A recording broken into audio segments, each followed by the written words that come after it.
네. 일단 여기 지금 지도는 여기 아스로 제국 지도예요. 그래가지고 여기 보면은 여기가 이제 아스로 시대 수도 이제 니누에가 있고, 그러니까 여기가 아스로인 거죠. 여기가 이 동네가 보이세요? 보이세요? 안 보이나 잘? 약간 그거 같아. 매직아이. 매직아이 같아? 그걸 이거 어떻게 하는 게 나을까? 다른 색깔 초록색? 다른 색깔 초록색으로 한번 해볼까요? 진짜 초록색? 초록색으로 다시. 안 보여. 미안해. 이게 그냥 그러면은 빨간색? 빨간색은 더 안 보일 것 같아. 보라색? 검은색. 진하게 펜을 갖다 좀 두꺼운 걸로. 보이세요? 아수르. 네. 그래서 여기가 아수르인데, 아수르 그때 하면서 이제 얘기 쭉 아수르 바니팔 2세 얘기 그때 했었어요. 혹시 기억나시는지 모르겠지만. 그래서 아직은 아수르가 이제 요 동네에서 이제 근동의 패자로 있는 거고, 그리고 아수르 밑에 여기가 바벨론이라고 있어요. 바벨론이 있었고, 칠하고. 그리고 여기가 안 보이세요? 그 옆에가 엘람, 그리고 여기가 메데 이렇게 있었죠. 그리고 이때 위에서 스키타이가 내려오고 있었어요. 스키타이족이 남하하고 있었고, 요 스키타이족한테 쫓겨온 키메르족이 있었어요. 근데 키메르족이 내려오면서 결국에는 아수르한테 이제 밀리는 거지. 아수르가 키메르족을 갖다 밀어내는 거죠. 그러니까 키메르족이 내려오면서 여기 또 우라루투.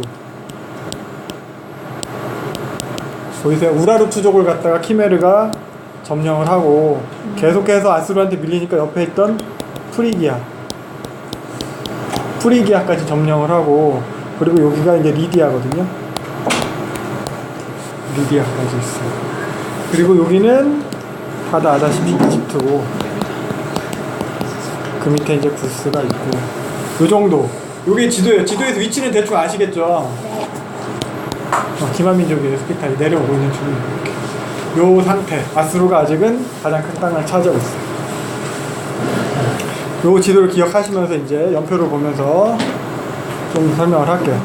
그래서 다시 우리가 이제 아수르 바니팔 2세, 요 사람이죠. 아수르 바니팔 2세. 아수르에서 요 사람 되게 뛰어난 왕이라고 해서, 왕 중에서 이때 사실 뭐 우리나라 어땠는지 모르겠지만 그 당시 왕들은 글자를 읽을 줄을 몰랐어요. 글씨를 읽을 줄 몰랐어요. 사실 뭐 고조선보다도 더 고조선 시대기도 했겠지만, 근데 이 왕은 스스로 문자를 이제 읽고 쓸 수 있었어요.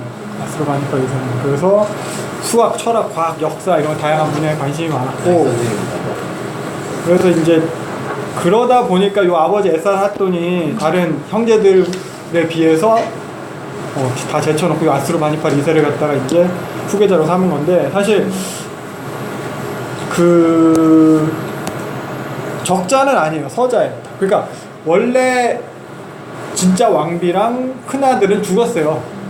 670인에 죽었대요. 그러고 나서 어차피 다 서자들이고 첩의 자식들이니까 싸우지 말라고, 그 중에서 이제 이복형 샴시슈무킨, 여기 있는 요 샴시슈무킨한테는 바벨론 왕으로 세워놓고, 이때 바벨론도 같이 통치했으니까 바로 위에 있는 샴시슈무킨은 바벨론 왕으로, 그리고 이복 형제인 그 동생 아수르 바니팔 2세를 갖다가 아수르 왕으로 임명을 하고, 서로 싸우지 마라, 반역하지 마라 이렇게 맹세를 했어요. 그런데 진정한 후계자는 아수르 바니팔 2세인 거지. 용맹하고 문학에도 관심이 많고, 그래서 도서 수집 광이었고, 그때 도서관 얘기했잖아요. 그래서 고문서를 갖다 계속 복사를 해가지고 수집하는 그런 걸 많이 했대요. 도서관. 샴시슌 우킨 싸우지 말라고 했는데 쳐들어간 거예요. 그렇죠. 나중에 이제 반역을 한 거죠. 그래서 공동 통치하게 했고, 그리고 결국 요 그때 우리 좀 지도 많이 봤었죠. 지도 그림들 많이 봤었는데,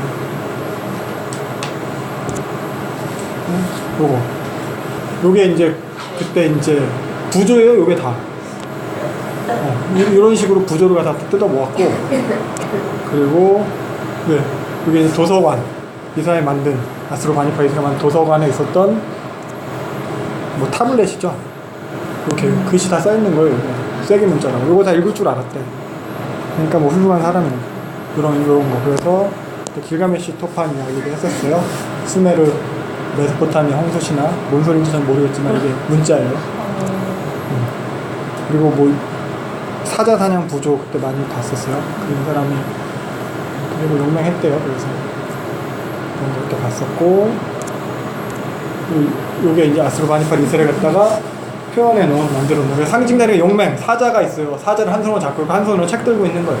이 사람의 특징을 갖다 이렇게 보여주고 있는데, 그래서 이때 이 사람 때 아수르가 이제 최고 전성기를 맞이했죠. 아스루바니팔 2세 때. 근데 죽으면서 이 사람도 자기 아들 둘한테 공동 통치하라고 물려줬어요. 큰 아들이 신사르 이스쿤이고 옆에 있는 요 신사르 이스쿤이고 둘째 아들이 이제 아수르 에테릴란인데 둘이 사이좋게 지내지 않았어요. 여기 보면 627년부터인데 624년부터라고 나와요. 3년의 공백 있죠. 싸운 거예요, 둘이. 그래갖고 내전이 일어났는데 결국 동생이 졌고 신사르 이스쿤이 결국 왕위를 이어받게 되는데, 요때 보면은 여기 이제 위에 플라우르테스가 메디아 왕인데 요때 쳐들어왔어요. 요때 이제 권력이 약해진 틈을 타서, 국력이 약해진 틈을 타서 여기 화살표로 보이시면 요 화살표로 쳐들어온 거예요. 요때 아까 지도상에서 보면 이제 키메르가 있었잖아요. 키메르가 도와줘요. 키메르가 아니지 스키타이. 요 스키타이가 이때 아수르랑 동맹을 맺고 있었거든요. 그래서 스키타이가 도와줘가지고 결국 메데를 갖다 물리쳐. 스키타이가 도와줘서 메데가 이제 실패를 하게 되는 거예요. 프라우르테르가 아수르에 쳐들어왔다가. 근데 그래봤자 결국 국력을 갖다 계속 내리막길로 치닫는 거죠. 프라우르테스는 이때 죽어요. 쳐들었다 죽었어요. 프라우르테스. 그래서 요 시점으로 주변 나라들이 다 독립을 해요.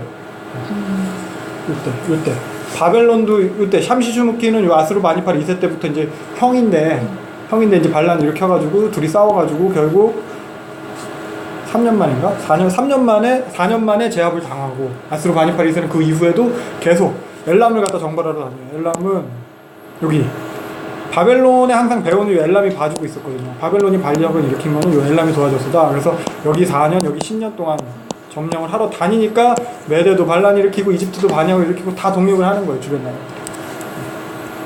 특히 이집트가 먼저 그렇게 했어요. 그래서 이때 이집트가 제일 먼저 이제 반역을 했는데, 그때 왕이 이제 푸산메타쿠스 1세라는 사람인데, 이 사람은 원래 아버지가 먼저 뭐 속주 총독 정도의 지위를 갖고 있어요. 아버지가 이제 네카우 1세인데 그 사람이 원래 아스루바니팔 2세한테 충성을 맹세했던 사람인 거죠. 그 사람 아들인데 이 사람도 어차피 충성을 맹세한 사람이에요. 그래서 이집트는 12명의 제후가 이때 다스리고 있어가지고 결국 아스루 속국이었는데, 이때 어떤 일화가 있냐면은 12명의 제후들이 이제 연례 행사로 이제 멤피스에서 제사를 드려요. 여기가 멤피스거든요. 여기 멤피스에서 푸타신 뭐 창조신이래요. 그 신의 신전에서 제사를 드리는데 술을 따라서 이제 헌주를 하는 제의를 갖다 행해야 되는데, 그때 제사장 12명이 왔으니까 술잔이 12개 있어야 되는 제사장이 실수로 이제 술잔 11개만 준비를 한 거예요. 근데 이때 어떤 신탁 예언이 돌고 있었냐면은 청동 술잔에다가 여기 푸타 신전에서 헌주를 하는 사람이 청동 갑옷을 입은 사람 군사들을 통해서 이집트를 갖다 이제 구원한다. 이런 식의 예언이 돌고 있었어요. 근데 11개밖에 없으니까 이 푸산메타쿠스가 아무 생각 없이 그냥 술잔이 없네. 그리고 자기 투구를 벗어가지고 거기다 이제 술을 따라서 이제 했는데 그게 하필 청동 투구였던 거야. 그러니까 주변 사람들은 다 보고 깜짝 놀란 거죠. 이거 멋있다. 그러면서 일단 스무라고. 아수르한테는 반역이니까 스무라고 했는데 푸산메타쿠스는 자기가 의도한 것도 아니고 별로 대수롭지 않게 생각했는데, 결국에는 이 푸산메타쿠스가 그래서 요 아수르한테 이제 독립을 하기 위해서 군사들을 모아요. 근데 군사들을 모으면서 어떻게 했냐면 요 리디아랑 동맹을 맺어요, 둘이. 그래서 리디아로부터 용병이 와요. 이오니아 용병들이 오는데 이때 온 용병들이 다 청동을 입고 온 사람들. 그래서 어떻게 보면 진짜인지 거짓말인지 그 신탁의 예언대로 요 푸산메타쿠스 때 이집트가 이제 독립을 하게 됩니다. 그래서 아수르를 갖다 몰아내기 시작을 했어요. 그래서 656년에 파라오로 인정을 받았대요. 이집트 전역에서. 그 전부터 이제 뭐 이렇게 제후이긴 했는데. 그래서 이집트 26왕조가 이때 시작이 되는 거예요. 그래서 그 전에 25왕조는 에디오피아 출신 왕이라고 했어요. 근데 26왕조는 뭐 이집트 출신이긴 한데 이오니아 용병들, 헬라 사람들의 힘을 입어서 헬라인들의 힘을 입어서 왕이 된 거예요. 그러면서 헬라인들이 이집트에 와서 좀 많이 정착하면서 살기 시작했는데 요때 푸사메타쿠스가 이제 용병들을 고용하면서 그 사람들한테 특혜를 갖다 많이 해줬어요. 뭐 세금 면제 뭐 이런 것도. 그러니까 토착 이집트인들이랑 그리스인들이랑 사이에서 이제 막 갈등이 생기기 시작하는 거예요. 사실 그 전까지도 이집트인들은 그리스인들을 싫어했거든요. 왜냐면은 이집트 사람들은 좀 더 이제 관념적인 것을 갖다 추구했다면 헬라인들은 좀 더 실용적인 것 해가지고 특히 돈, 경제 이런 것에 많이 그러니까 그 전까지 이집트는 주화의 개념이 별로 없었고 뭐 금이나 이런 것들 그냥 중량으로 재어가지고 한다거나 물물과 이런 식이었다면은 이미 그쪽은 그리스 쪽에 이제 화폐가 이제 발달이 있었거든요. 그러니까 쟤네들은 너무 뭐 약삭빠르다 이속만 챙긴다 이런 식으로 개념이 있었는데 지금 푸사메타쿠스가 정책을 그렇게 하니까 반감이 점점 더 커져가지고 결국 이게 26왕조가 멸망하는데 큰 도움을 주긴 하거든요. 그래서 일단 푸사메타쿠스가 먼저 이렇게 반역을 했어요. 근데 이집트가 결국 아수르로부터 독립을 했는데 나중에 아수르랑 다시 동맹을 맺어요. 언제냐면 요때 플라우르테스가 이때 아수르 갖다 공격을 했잖아요. 요때 시점 이후로 푸사메타쿠스가 아수르보다는 얘네보다는 위에 메디아가 더 견제 대상이겠다 싶어가지고 결국 아수르랑 이집트랑 동맹을 맺게 됩니다. 그래서 메데는 그 이제 메디아로 넘어가면 그래서 이제 플라우르테스가 그래도 뛰어난 왕이었는데 쳐들어갔다가 스키타이 때문에 졌어요. 죽었어요. 그래서 그 뒤를 위해서 키악세라스 1세라는 사람이 이제 왕이 됐는데 이 사람이 결국 메데를 갖다 제국으로 만든 장본입니다. 그러니까 뭐 최고로 넓은 영토를 이 사람한테 차지한 거죠. 그래서 군대를 갖다 처음에 재편성을 했어요. 기병 위주로 창기병, 군기병 뭐 이렇게. 그래서 기동력을 갖다 강화해가지고 군사력을 증가시켜서 그래서 아수르한테 대항을 하기 시작한 거예요. 그리고 요 시점에서 바벨론의 나보폴라살이 등장을 해요.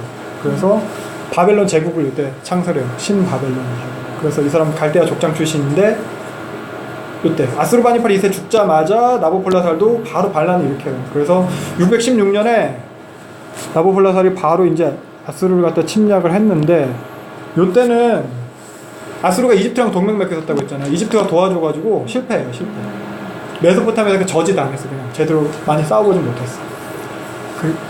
근데 그 이후에 키악세라스가 결국 나보폴라살이랑 동맹을 맺게 되거든요.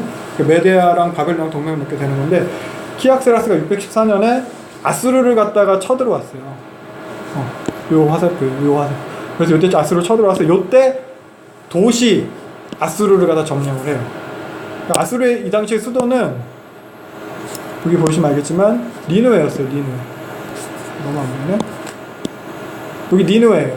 니누에고 아수르의 옛날 수도. 그러니까 여기 도시 아수르가 여기 있어요. 여기쯤에 있어요. 여기를 갖다가 메디아에서 쳐들어와서 키악세라스가 여기를 갖다 먼저 이제 점령을 한 거예요. 아수르가 먼저 여기를 점령을 했고 바벨론도 왔는데 바벨론 뒤늦었어. 아수르가 먼저 점령을 한 뒤에 늦게 왔어요. 그래서 느부갓네살이랑 키악세라스랑 여기서 이제 만나게 되는 거고 이때 동맹을 맺어요. 키악세라스가 딸 그 아미티스를 나보폴라살의 아들 느부갓네살한테 이제 시집을 보내는 거죠. 그래서 결혼했어요.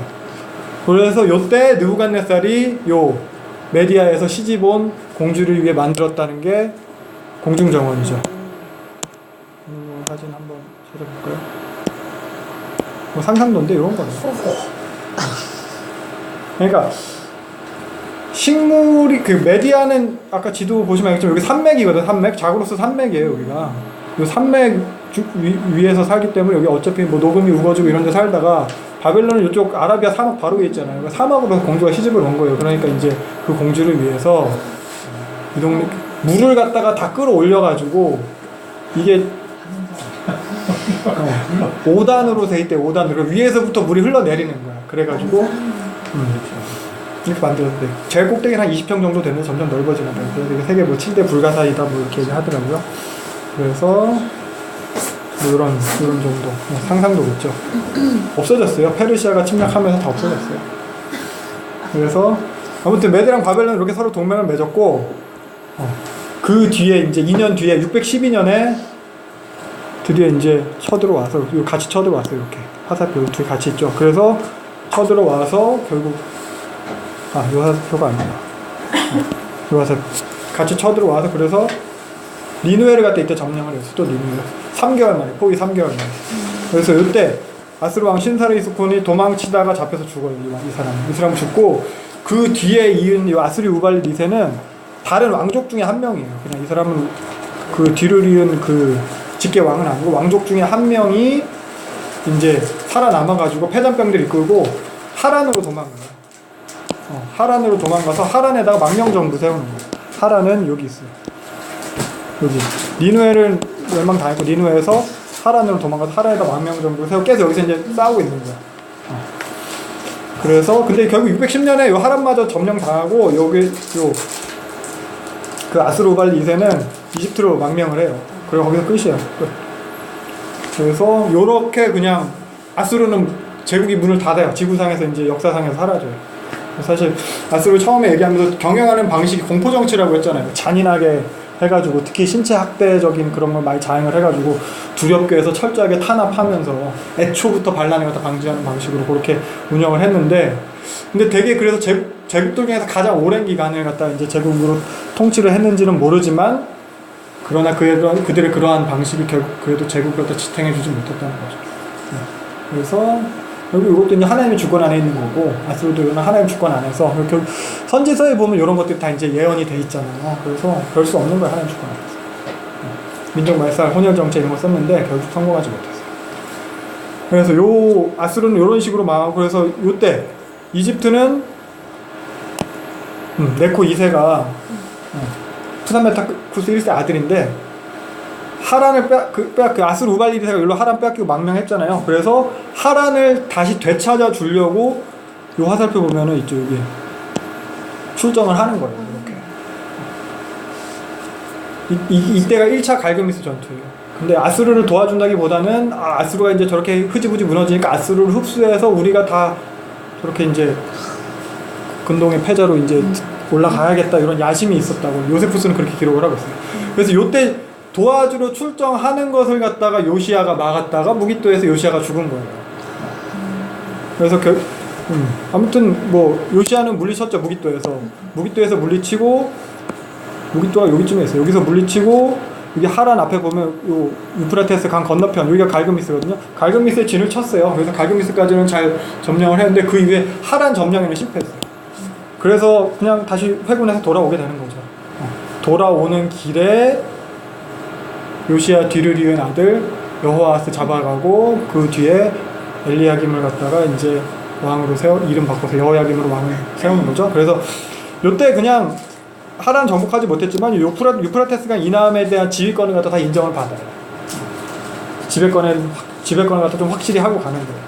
요때 나부ход네살이랑 느부갓네살은 사실 여기 하란에 있진 않았고 다른 곳에서 이제 군사작전 중이었긴 했어요. 그래서 유다의 엘리야김을 갖다가 이제 꼭두각시 왕 여호야김 이름 바꿔서 왕을 시켜놓고 그리고 돌아갔습니다. 그리고 요때 결국 여기 메소포타미아까지 바벨론이 여기서부터 메소포타미아까지 이만큼을 갖다 결국 다 차지한 건데 이때 요 메대는 뭐 했냐 여기까지 와 있어요. 리디아까지 진출해 있었어요. 그래서 왜냐하면 당시 키메르족이 내려왔잖아요. 스키타이한테 밀려서 내려왔는데 여기 있던 우라르트족 키메르족이 죽였어요. 어떻게 멸망시켰어. 그리고 여기 프리기아 왕국도 다 멸망시켰어요. 그리고 리디아까지 약탈을 이미 했어요. 그러니까 요 윗동네는 다 뻥 뚫려 있는 거야. 그냥 고속도로처럼 메디아는 그냥 쭉 해서 리디아까지 갔어요. 그리고 키메르족은 나중에 그 스키타이한테 결국 멸망해요. 키메르족 결국 스키타이. 그래서 이제 지도가 바뀌어야 돼.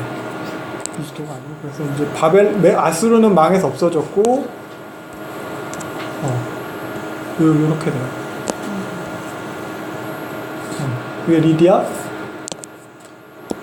이게 리디아고 이게 메데 제국이고 이게 바벨론 제국이고 이집트 이런 식으로 제국이 이제 일어나게 됩니다. 그래서 리디아랑 계속 5년 정도를 대치를 했어요. 여기서 메데가. 그러면서 계속 이제 지지부진하니까 키악세라스가 이제 어떻게 느부갓네살이 키악세라스의 사위잖아요. 그러니까 느부갓네살이 이때 키악세라스랑 리디아 왕이랑 이제 중재를 해요. 이때 평화 조약을 맺게 해요.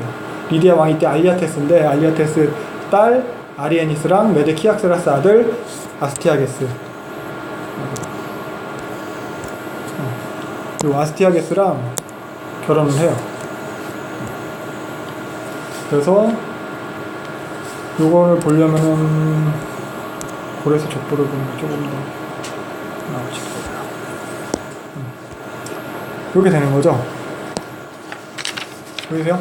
키악세라스랑 이제 나보폴라살이랑 이 정도 다 보이시죠? 좀 작은가 글씨? 이렇게 한번 보이세요? 네. 처음에 키악세라스랑 이제 나보폴라살이랑 동맹을 맺어서 딸이랑 아들이랑 결혼시킨 거예요. 그리고 여기 아스티아게스가 이제 또 알리아테스의 딸 아리에니스랑 결혼하게 되는 거예요. 키악세라스랑 알리아테스랑 이제 5년 동안 이제 리디아 왕이거든요. 이제 키악세라스는 메데 왕이고 대치하는 동안에 느부갓네살이 중재를 해서 이때도 말이 뭐 느부갓네살이 뭐 평화를 좋아해서 중재를 한 게 아니고 메데가 리디아를 먹으면 너무 세력이 커질까봐 그래가지고 중재를 해가지고 이렇게 결혼했다. 그래서 결국 요 아리에니스 공주랑 아스티아게스 메데 족속 아하수에로 요 사람 사이에서 만단의 공주가 나오고 페르시아 캄비세스랑 결혼해서 결국 고레스가 나오고 이 사람이 이제 페르시아 제국을 만드는 거죠. 그래서 포로로 잡혀간 사람들 포로 귀환까지 시켜주는 거예요. 그래서 리디아를 보면은 뭐 리디아는 결국 뭐 역사가 제대로 된 게 없어요. 찾아보면 결국 제우스까지 가요. 신화예요, 신화. 그래서 요 리디아 기게스 때 이집트를 갖다 이제 독립하도록 도와준 거예요. 이오니아 용병을 보내줘서. 근데 정작 여기 스키타이가 여기 리디아를까지 쳐들어갔다 했잖아요. 리디아를 스키타이가 쳐들어왔을 때는 이집트가 안 도와줬어요. 그래서 요때 그냥 다 점령당하고 아르비스나 사디아테스 이런 사람들은 거의 뭐 유명무실한 왕이었고 요 사디아테스 때부터 조금씩 그 키메르족을 갖다 몰아내기 시작해서 알리아테스 2세 때 키메르 몰아내고 독립을 하게 됩니다.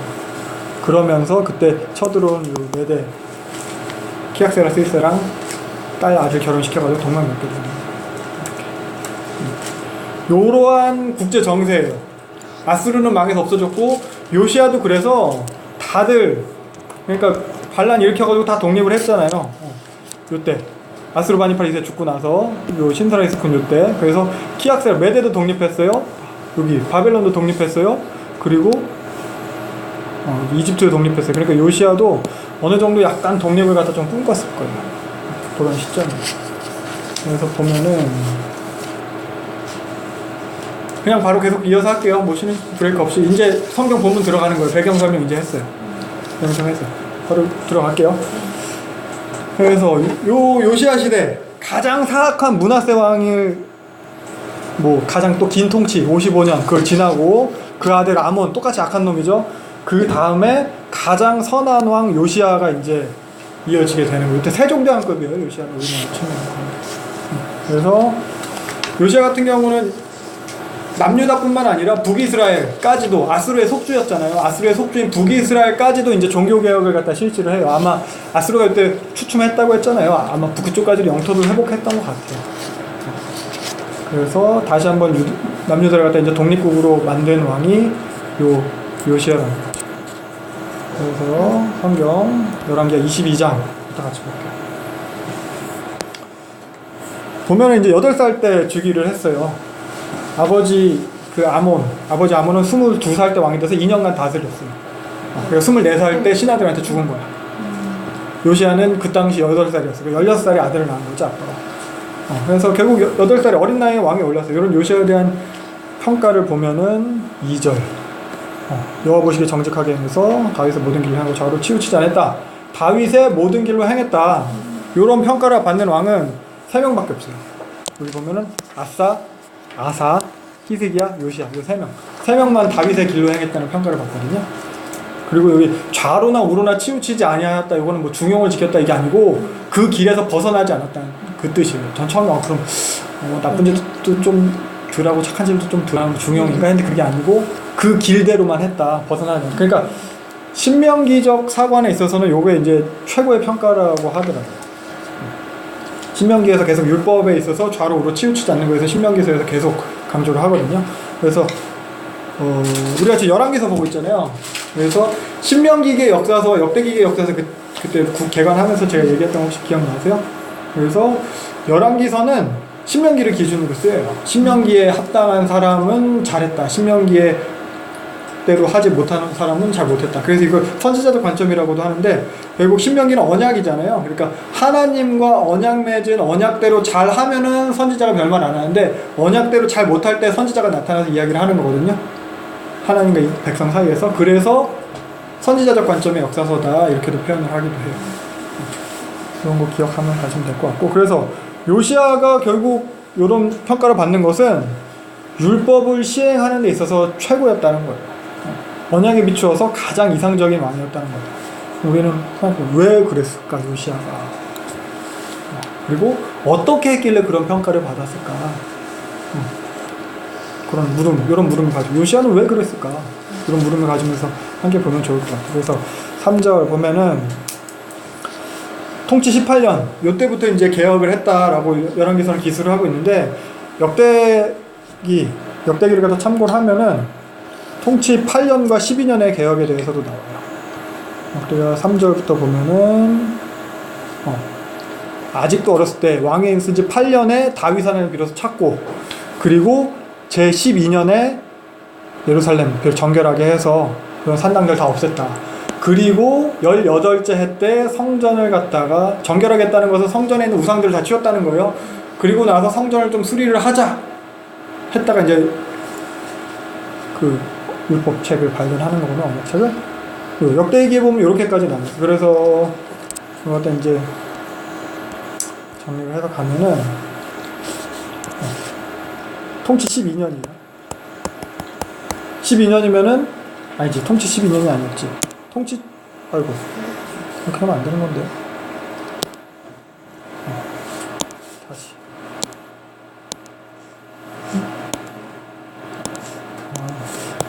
통치 8년. 통치 8년. 통치 8년. 통치 8년이면은 16살이에요. 16살. 16세 때 하나님을 찾았어요. 이때도 보면 다윗의 하나님이라는 수식어가 붙어요. 그리고 통치 12년. 12년이면 20살이에요. 20살 때 우상을 파괴해요. 그리고 통치 18년이면은 26세죠? 성전 창결, 성전 수리. 이러면서 이제 율법책을 갖다 발견하게 되는 건데, 이것도 생각을 해보면은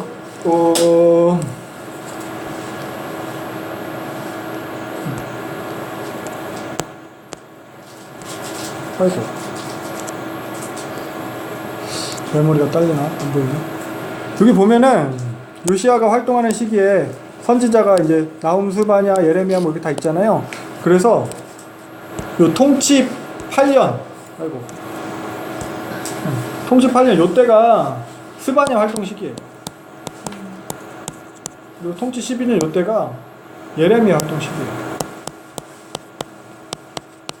이것도 기억을 하고 가면 좋아요. 그래서 스바냐랑 예레미야 등의 선지자들이 이제 개혁에 대해서 필요성에 대해서 계속 이야기를 했을 거예요. 우리가 지난 시간에 스바냐서를 봤어요.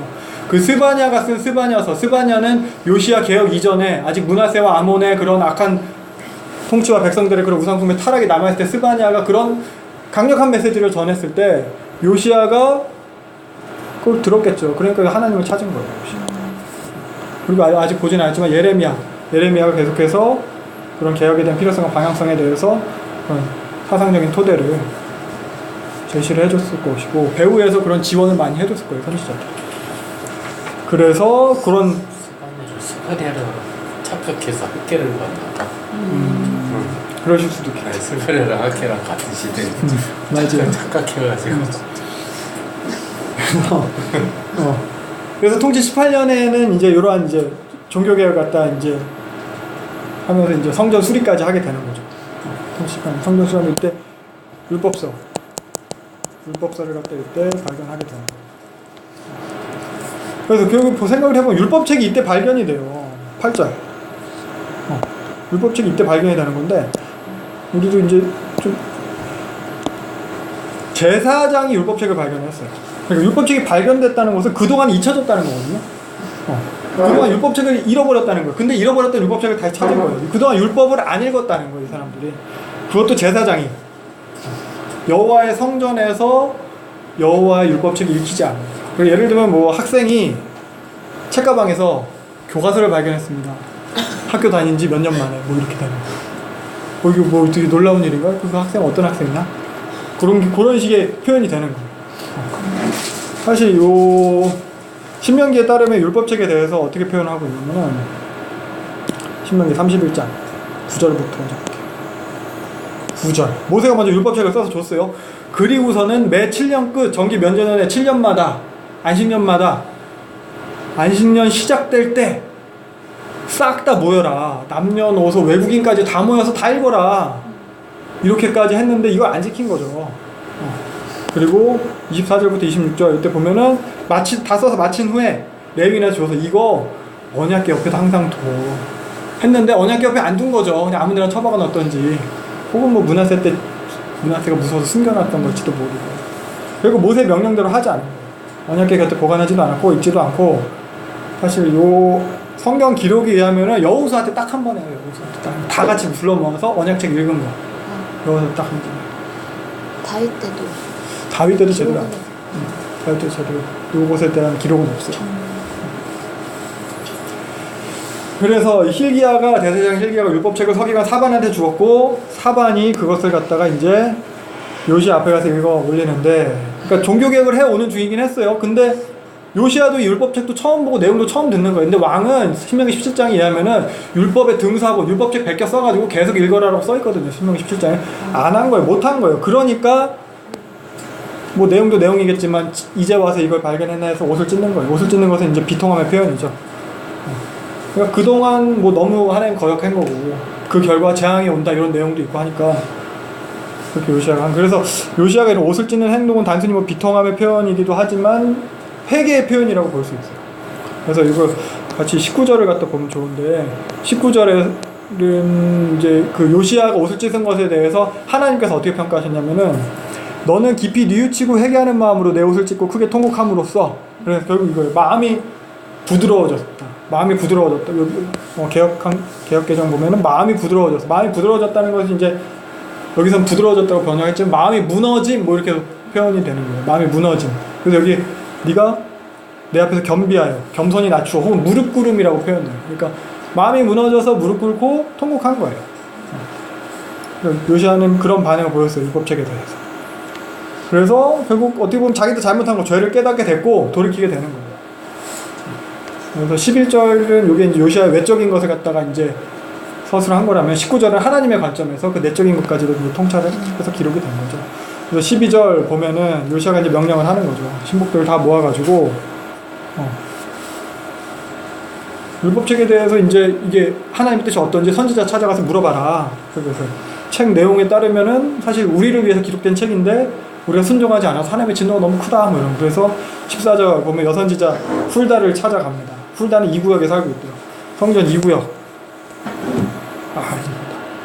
성전 2구역. 둘째 구역이 여기 둘째 구역 표현했는데 이만큼이 다 둘째 구역이에요. 이만큼은 솔로몬 때, 이만큼은 다윗 때. 그 둘째 구역 여기 어디 살고 있는 성전 근처 여기 어디 사는 여선지자 훌다한테 찾아간 거예요. 그래서 물론 보니까 이제 훌다가 얘기하는 그 말씀대로 다 될 거다. 재앙이 결국 내릴 거다. 그 말씀대로.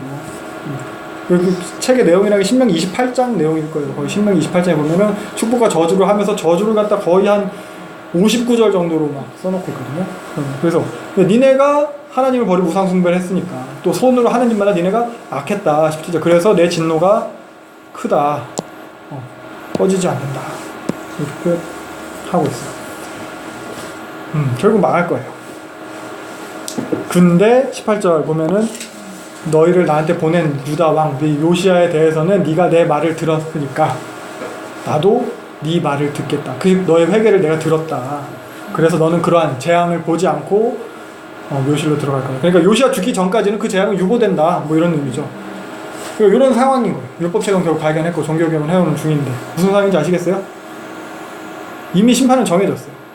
심판은 돌이킬 수 없는 상황이에요. 그럼 이런 심판이 돌이킬 수 없는 상황, 이 상황을 갖다 전해들은 요시야는 어떻게 행했나 이 상황을 기억하면서 보면 좋을 것 같아요. 그래서 23장 넘어가면은 장로들을 싹 다 불러요. 나라의 장로들을 싹 다 불러서 아마 이게 불러가지고 이 언약책에 대한 하나님 말씀에 대해서 그 이야기를 했을 거예요. 그리고 2절 보면은 드디어 이제 남녀노소 다 모든 백성을 싹 다 불러요. 누구를 막론하고. 그러고서 성전에 모여서 율법책을 갖다 이제 낭독해서 듣게 하는 거예요. 그리고 여기 뭐 언약책이라는 표현이에요. 언약책의 말씀대로 행하기로 요시야가 먼저 해요. 내가 이렇게 언약책의 말씀대로 하겠다. 3절. 그러니까 백성들도 왕을 따라서 다 나도 그렇게 하겠다 되는 거예요. 이게 사실 이스라엘의 왕의 역할이 이거예요. 그러니까 백성이 하나님과 언약 맺도록 해주는 역할이에요. 진정한 그 왕은 내가 아니고 왕은 진정한 그 하나님이다. 요걸 갖다 이제 드러내주는 존재로서의 역할이 왕이에요. 그래서 왕은 지위와 권력을 책임으로 갖는 존재예요.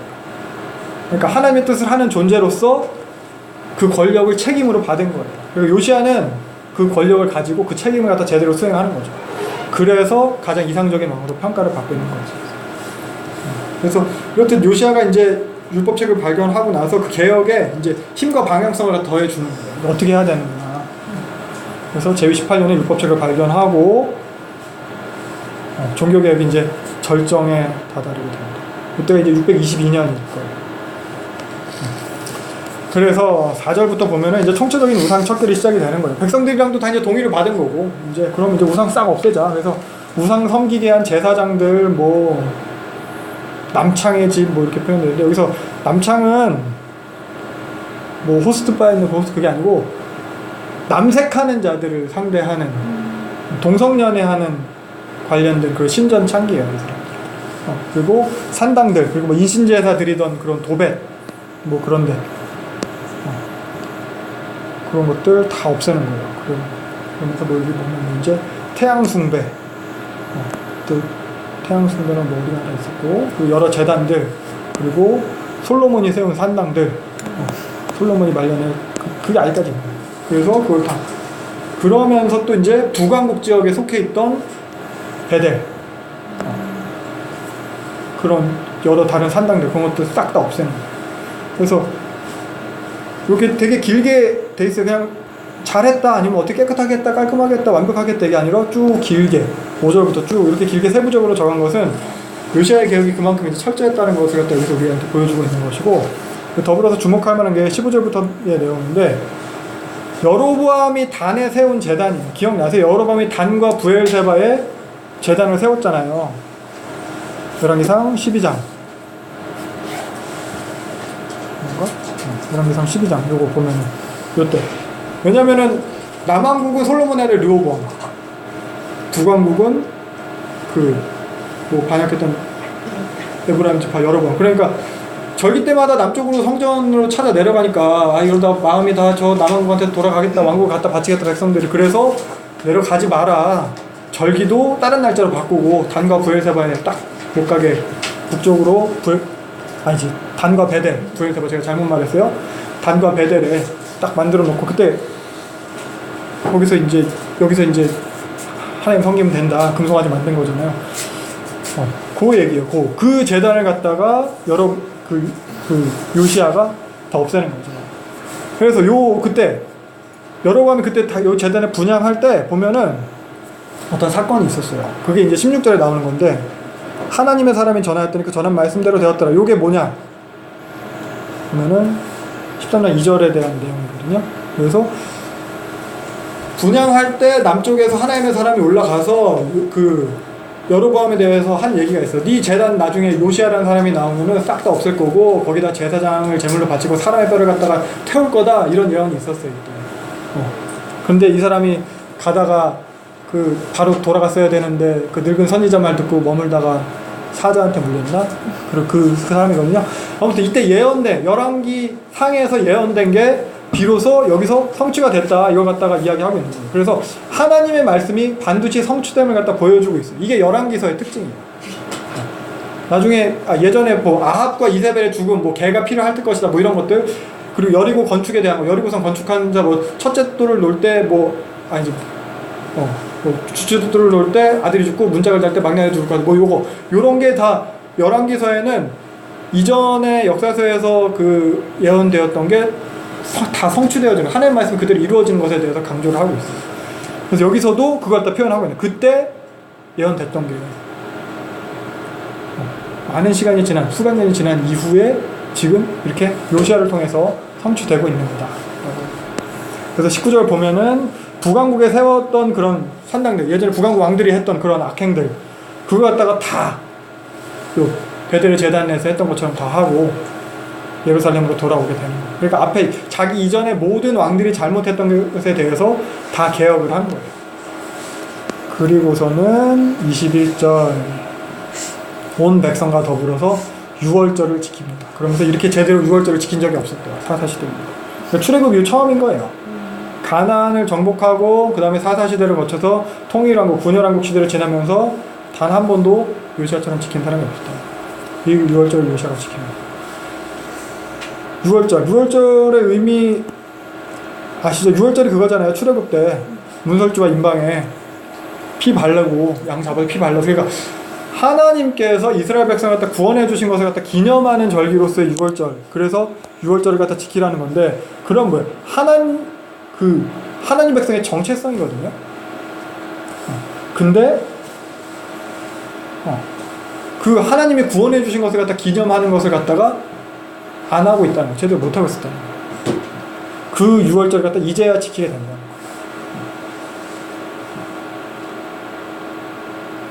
구원해 주시면 기념하는 거. 근데 사실 우리도 생각해 볼게요. 주일에 그러니까 우리가 토요일 일요일에 예배하는 것이 사실 예수님께서 성육신하셔서 십자가에 돌아가시고 부활하신 그 사역을 기념하는 거잖아요. 근데 우리는 그 하나님을 예수님을 기념하는 그 예배에 대해서 우리도 또 이제 제대로 기념하고 있나 주에 대해서. 근데 저 무슨 생각 들었냐면 어쨌거나 다윗 때도 유월절을 지키지 않고 아까 말씀하신 그 7년마다 말씀을 읽는 것도 하지 않았는데 하나님은 어쨌거나 다윗이 하나님의 마음에 합한 자라고 말씀하시고 다윗이 다 기준이었잖아요. 그러니까 본질은 사실 하나님 사랑. 맞아요. 그거고 그리고 여기서 말을 좀 이해될 게 유월절을 요시아처럼 철저하게 지킨 사람이 없었던 거지 다윗도 절기를 지켰다는 표현들이 있어요. 근데 그걸 갖다가 보통 제대로 하지 않았고 아니면 잘 몰라서 못했던 걸 수도 있고 그럴 수 있는데 그런 것들 히스기야 때도 지켜요. 히스기야 때도 지키긴 지켜요. 근데 아까 말했듯이 말씀은 뭐 7년마다 읽는 건 안 했나 보지. 그냥 뭐 해오던 대로 야 이렇게 하는 거래. 해오던 대로 우리 예배 드리듯이 이게 무슨 의미인지 모르고 야 이렇게 하는 거래. 그렇게 했나 보죠. 근데 요시아는 그러지 않고 말씀대로 요시아만큼 율법을 잘 지킨 왕은 없었다고 하거든요. 이전에도 없었고 이후에도 없었고. 그러니까 그런 표현들이 있어요. 그래서 그게 신앙 고백인데 그러니까 구원해 주신 것을 기념하는 게 유월절이니까 그게 하나님 우리 구원해 주셨습니다. 이 신앙 고백을 하는 건데 그 신앙 고백을 갖다 이제 제대로 하고 있느냐 못하느냐. 우리도 사실 주일에 예배 드리는 게 우리 신앙 고백인데 신앙 고백으로 사는지 아니면 그냥 형식적으로 그냥 그렇게 하는지. 그리고 생각해 볼 수 있는 여기서 그냥 하나 더 사적으로 생각해 볼 수 있는 것은 제위 18년이었어요. 그죠? 종교 그 율법책 발견한 게. 근데 유월절 지킨 것도 18년이에요. 그러면은 18년에 율법책도 발견하고 18년에 유월절도 지켰어요. 그러면은 이 남유다는 달력을 종교력을 사용하지 않고 요 일반력, 민간력을 사용했다는 것을 추측해 볼 수 있어요. 왜냐하면 제위 18년 그 종교력을 사용하면 유월절은 1월 14일이에요. 그럼 제위 18년 된 14일 안에 율법책도 발견하고 유월절까지 지켜야 되는 건데 그렇지 않고 민간력을 사용하면 요때가 1월이에요. 요때 나팔절, 속절, 초막절 이때가. 그래서 이때 율법책 요 기간 내 율법책을 발견하고 요때 유월절을 지킨 거다. 요게 그냥 우리는 같은 사람 뭐 그런가 보다 하는데 이게 북왕국이랑 남왕국이랑 서로 달력을 다르게 쓰고 연대기 계산하는 게 되게 꼬이거든요. 그러니까 사실 여기 본문을 보면은 막 등장을 하잖아요. 등급 뭐 시작 구문 뭐 종결 구문 해가지고 왕 몇 년에 누구의 아들 누가 왕 몇 세 때 왕이 돼서 몇 년간 다스 이걸 갖다 계산하면 남북왕국이 맞아도 안 맞거든요. 안 맞는 이유가 달력을 다르게 쓰고 하나 더 하면 섭정 기간이 있어요. 아버지와 아들이랑 섭정 기간이 있고 그리고 하나 더 있는 게 제위 시작한 그 해를 갖다가 포함시키느냐 안 시키느냐. 우리나라 나이처럼 태어나자마자 한 살을 먹느냐 한글이 지나야 외국처럼 한 살이냐. 요 차이 참고적으로 알아주세요. 나중에 혹시 읽다가 아이고 설마 계산해 보시는 분은 없겠지만 그럴 수도 있어요. 그렇대요. 그래서 지금 이슬람 지역 저희랑 전혀 다른 수죠. 걔는 음력 쓰죠. 라마단 지키고 하는 겁니다. 그래서 요시아의 종교를 정리하면 8살 때 왕이 돼서 통치 8년에 하나님 마음을 향하고 아까 말했듯이 이때 이거죠. 스바냐가 이제 사상자 기반을 갖다 제공했을 거고 통치 12년에 종교 개혁을 시작해서 재단들 다 헐고 이방신 다 무너뜨리고 거짓 선지자들 다 없애고 우상 타파하고 통치 18년에 율법서를 발견하면서 이제 절정에 다다르는 거예요. 근데 이게 역대기에 나와 있잖아요. 8년과 12년의 일들은 역대기엔 다 나와 있어요. 근데 열왕기서에는 싹 다 빼먹고 요거부터 기억하고 있어요. 그러면서 요 우상 척결도 18년 이후의 기록처럼 기록을 하고 있어요. 물론 그 이후에 더 철저하게 했을지 모르겠지만 왜 그럴까? 왜 열왕기서는 요시아의 18년 이전 기록은 하고 있지 않을까? 우리가 생각해 볼 수 있습니다. 그러니까 성경의 사건들은 모든 것을 다 기록한 게 아니라는 이야기를 전에 했었어요. 그러니까 목적을 가지고 선택적으로 기록을 한 거예요. 그래서 이 선택적인 기록을 통해서 전하려는 메시지가 있어요. 우리가 사실 성경을 보면서 그런 것까지 읽어내야 좋다는 거예요. 그래서 뭐냐, 열왕기서에서 강조하고자 하는 것은 이거예요. 율법이에요. 하나님의 말씀, 언약, 모세오경. 그래서 뭐 신명기의 역사서 뭐 이런 얘기 했듯이 이때 발견한 율법책도 신명기였을 거라고 다들 학자들이 얘기를 해요. 그래서 요시아가 제위 18년에 가장 중요한 거, 율법서를 갖다 발견을 했어요. 하나님의 말씀을 발견하고 듣게 됐어요. 이것을 통해서 모든 것을 다 설명하고 있는 거예요. 율법서를 그러니까 요시아가 하나님에 대해서 깨달을 수 있었던 이유, 그렇게 철저하게 종교 개혁을 할 수 있었던 이유가 요 하나님을 찾은 우상파괴, 요 스바냐나 예레미야 요때 8년, 12년 요게 아니고 열왕기서에서 강조하고자 하는 율법서다. 요시아가 가장 이상적인 왕이 될 수 있었던 이유가 바로 이 하나님의 말씀 때문이다. 바로 이 하나님의 언약책을 찾은 것으로부터 시작되는 것. 이걸 갖다 열왕기서는 강조합니다. 그리고 또한 요시아 이전의 왕들이 그렇게 형편없고 불순종하고 죄악을 범했던 이유가 다 이 하나님의 말씀이 없어서다. 이것까지도 설명을 하고. 그래서 조금 더 생각하면 왜 그랬을까? 왜 그랬을까? 왜 열왕기서 기자는 율법책을 또 그렇게 강조했을까요? 선지자를 강조하는 것도 아니고. 좀 더 볼게요. 이따가 설명할 수 있으면 할게요. 24절. 그래서 요시아의 이런 개혁도 보면은 결국 율법책에 있는 것을 그대로 다 이루기 위한 거예요. 기록된 율법의 말씀을 이루려 합니다. 그러니까 3절 볼까요? 요시아가 언약 맺은 것도 언약의 말씀을 이루게 하기 위해서. 21절. 유월절을 지킨 것도 기록된 대로 여호와 하나님의 유월절, 언약책의 말씀에 기록된 대로 하기 위해서. 24절. 우상을 척결한 것도 결국 뭐예요? 율법의 말씀을 이루고. 그래서 여기서 알 수 있듯이 요시아 이야기에서 계속 강조되는 건 성경이에요. 요시아가 한 사역 그거 다 성경이에요. 성경. 그래서 언약책의 말씀대로 행해서 가장 이상적인 왕이라는 평가를 받아요. 다시 아까 했던 질문, 왜 이렇게 언약책을 강조했는가? 열왕기서의 원독자는 포로기 백성이었어요. 성전은 없어졌어요. 이 사람들, 유대인들의 하나님 섬기는 성전, 제일 중심의 성전 자체가 없어졌어요. 이 사람들이 다시 계속해서 그 언약 백성의 정체성을 갖다 잃어버리지 않기 위해서 만들고 붙잡았던 게 말씀이고 회당이라고 해요. 회당에서 안식일마다 모여서 말씀을 읽는 거예요. 그래서 에스라가 이 포로 기간 동안에 결국 이 구약 성경을 갖다 다 집대성하게 되는 거거든요. 그러니까 포로기의 백성들에게 그리고 여기서 또 강조해 주는 거예요. 그래서 25절 요시아에 대한 최종 평가, 최고의 평가예요. 전무후무한 왕이다 이런 얘기를 하고 있어요. 마음을 다하고 뜻을 다하고 힘을 다하여, 이 표현 익숙하지 않으세요? 마음을 다하고 뜻을 다하고 힘을 다하여. 뭐라고 나와요? 어디에 나와요? 신명기에 나오죠. 그래서 예수님이 또 사용을 하셨어요. 이거는 그 마태복음에서 어느 계명이 가장 크니까라고 했을 때 있나? 마태복음은 저희 지금 잠깐 한번 찾아볼까요? 마태복음 22장 36절. 선생님, 율법 중 어떤 계명이 가장 큽니까? 예수님이 마음을 다하고 목숨을 다하고 뜻을 다하여 주 너의 하나님을 사랑. 이거 예수님이 신명기 말씀, 아까 우리가 얘기한 신명기 말씀 인용해서 말씀하신 거거든요. 관주 보면 신명기 6장 5절. 마음을 다하고 뜻을 다하고 힘을 다하여 내 하나님 여호와를 사랑하라. 신명기에서 했던 말씀을 예수님이 인용해서 이게 제일 큰 계명이다라고 예수님 말씀하신 거예요.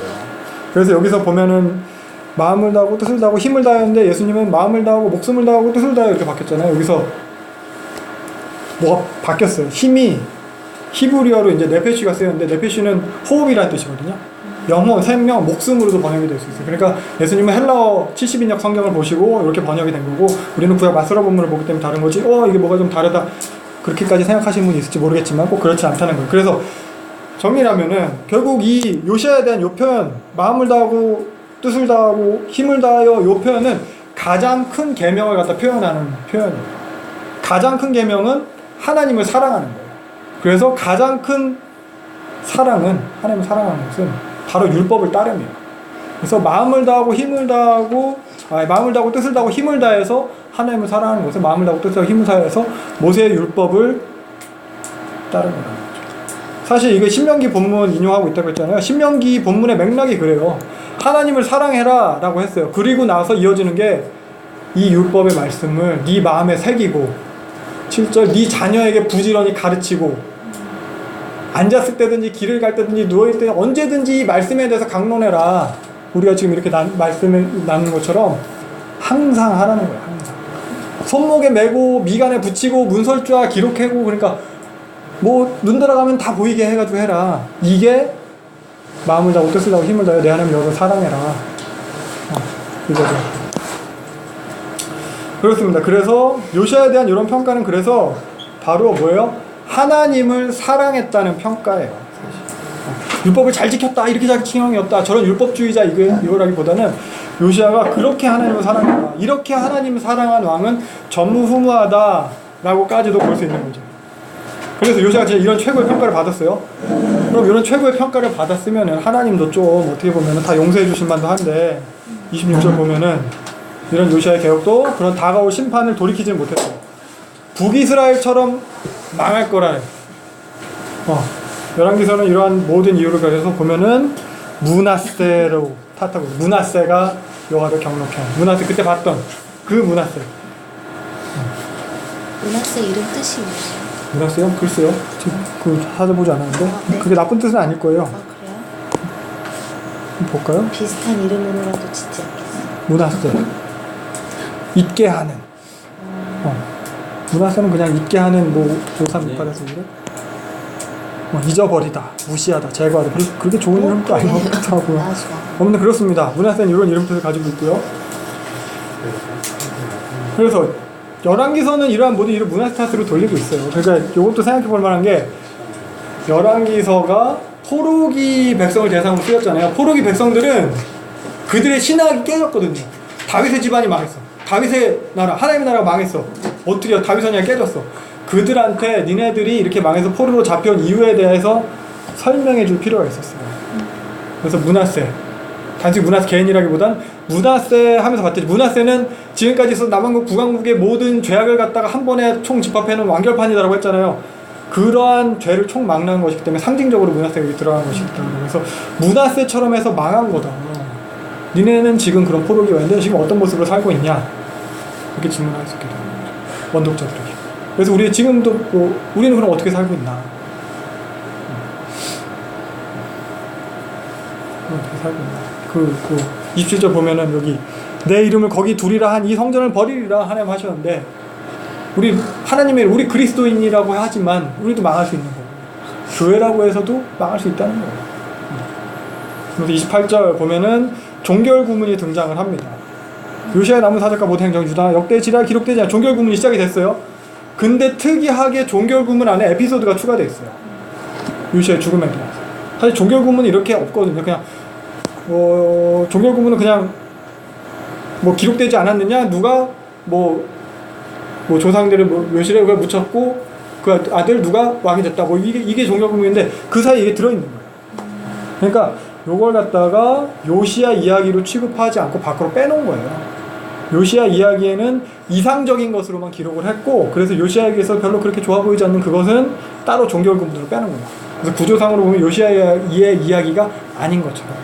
아무튼 29절, 그래서 요시아는 아까 배경하면서 봤듯이 이집트 파라오 그 네코 2세랑 이제 무기또에서 싸우다가 전사를 하게 됩니다.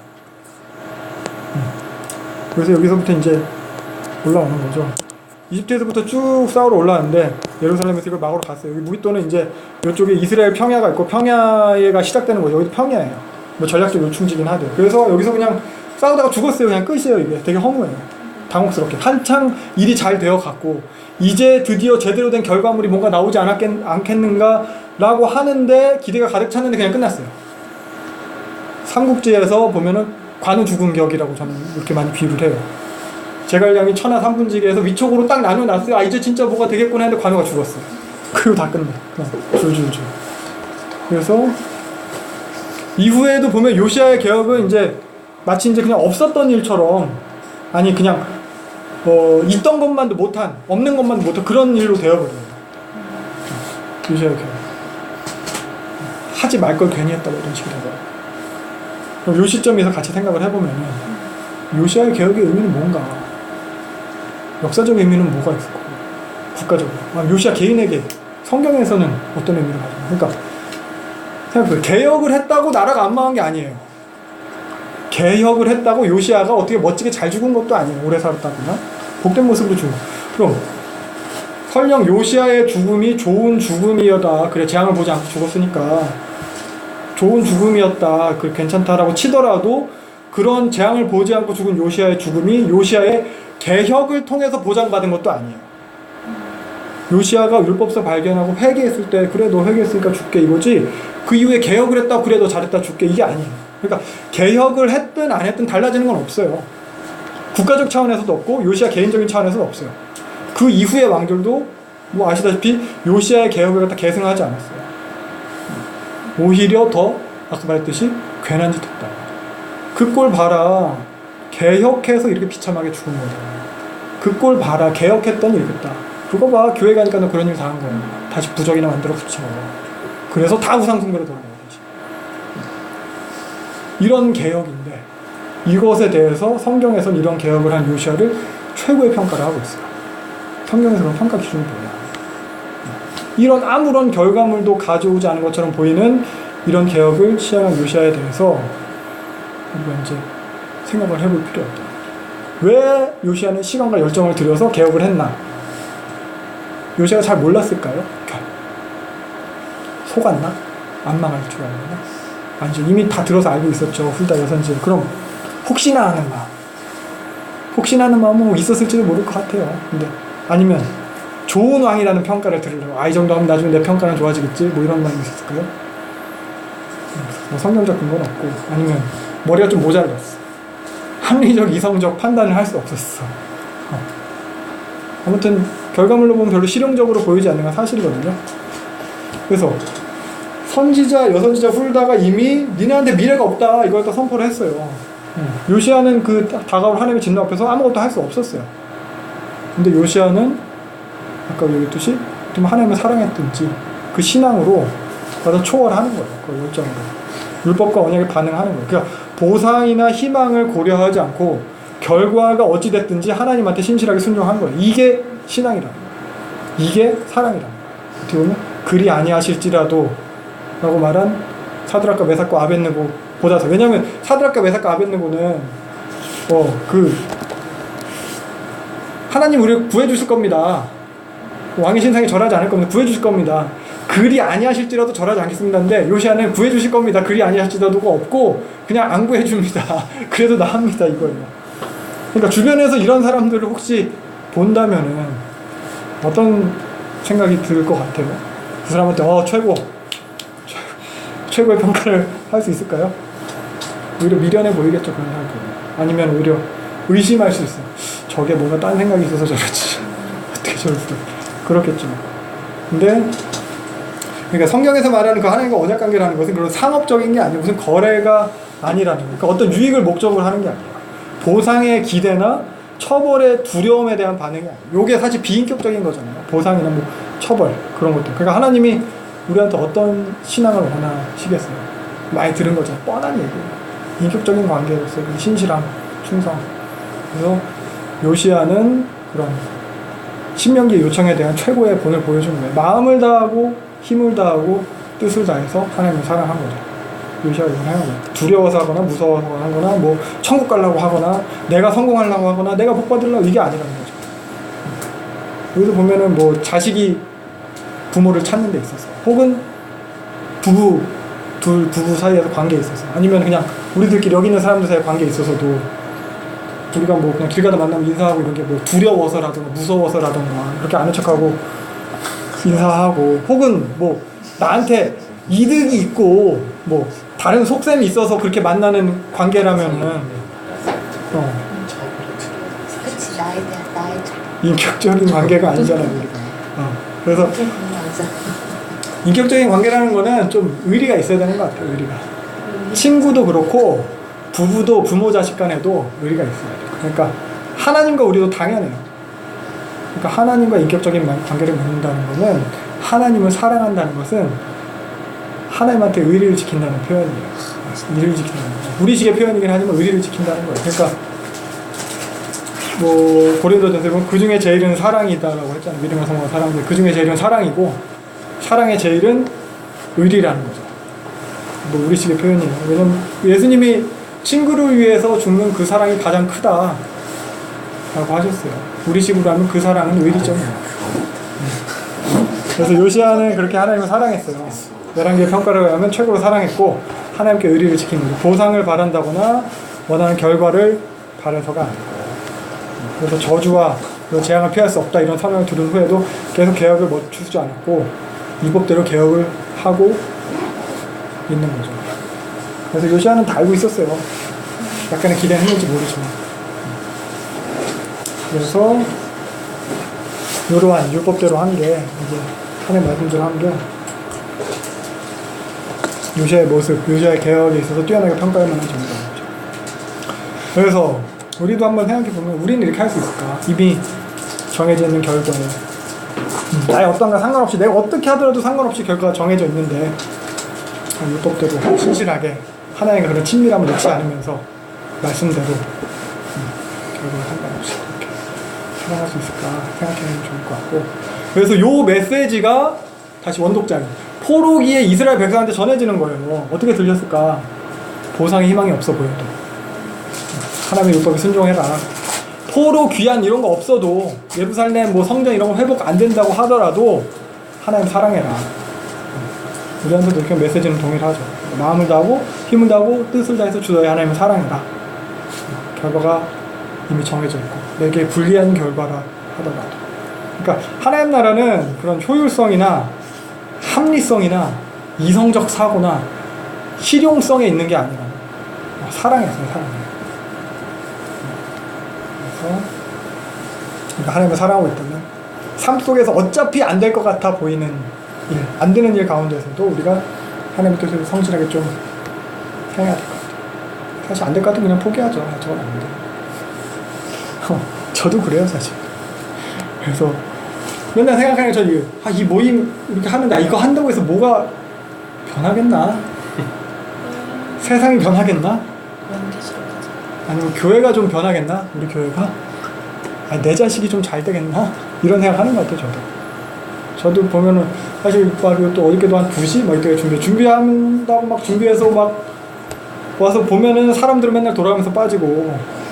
누구야? 그리고 막 꼭 또 보면 특히 왔으면 하는 사람은 그날 안 와요. 집사님 제가 그리고 또 막 사실 뭐 시간 들여가지고 동영상 음원 뭐 이런 거 공유해봤자 뭐 듣지도 않고 보지도 않는 거 다 알고, 그러니까 매번 모일 때마다 기운이 빠져요 사실 저도. 근데 기운 빠지지만 다시 준비하는 거죠.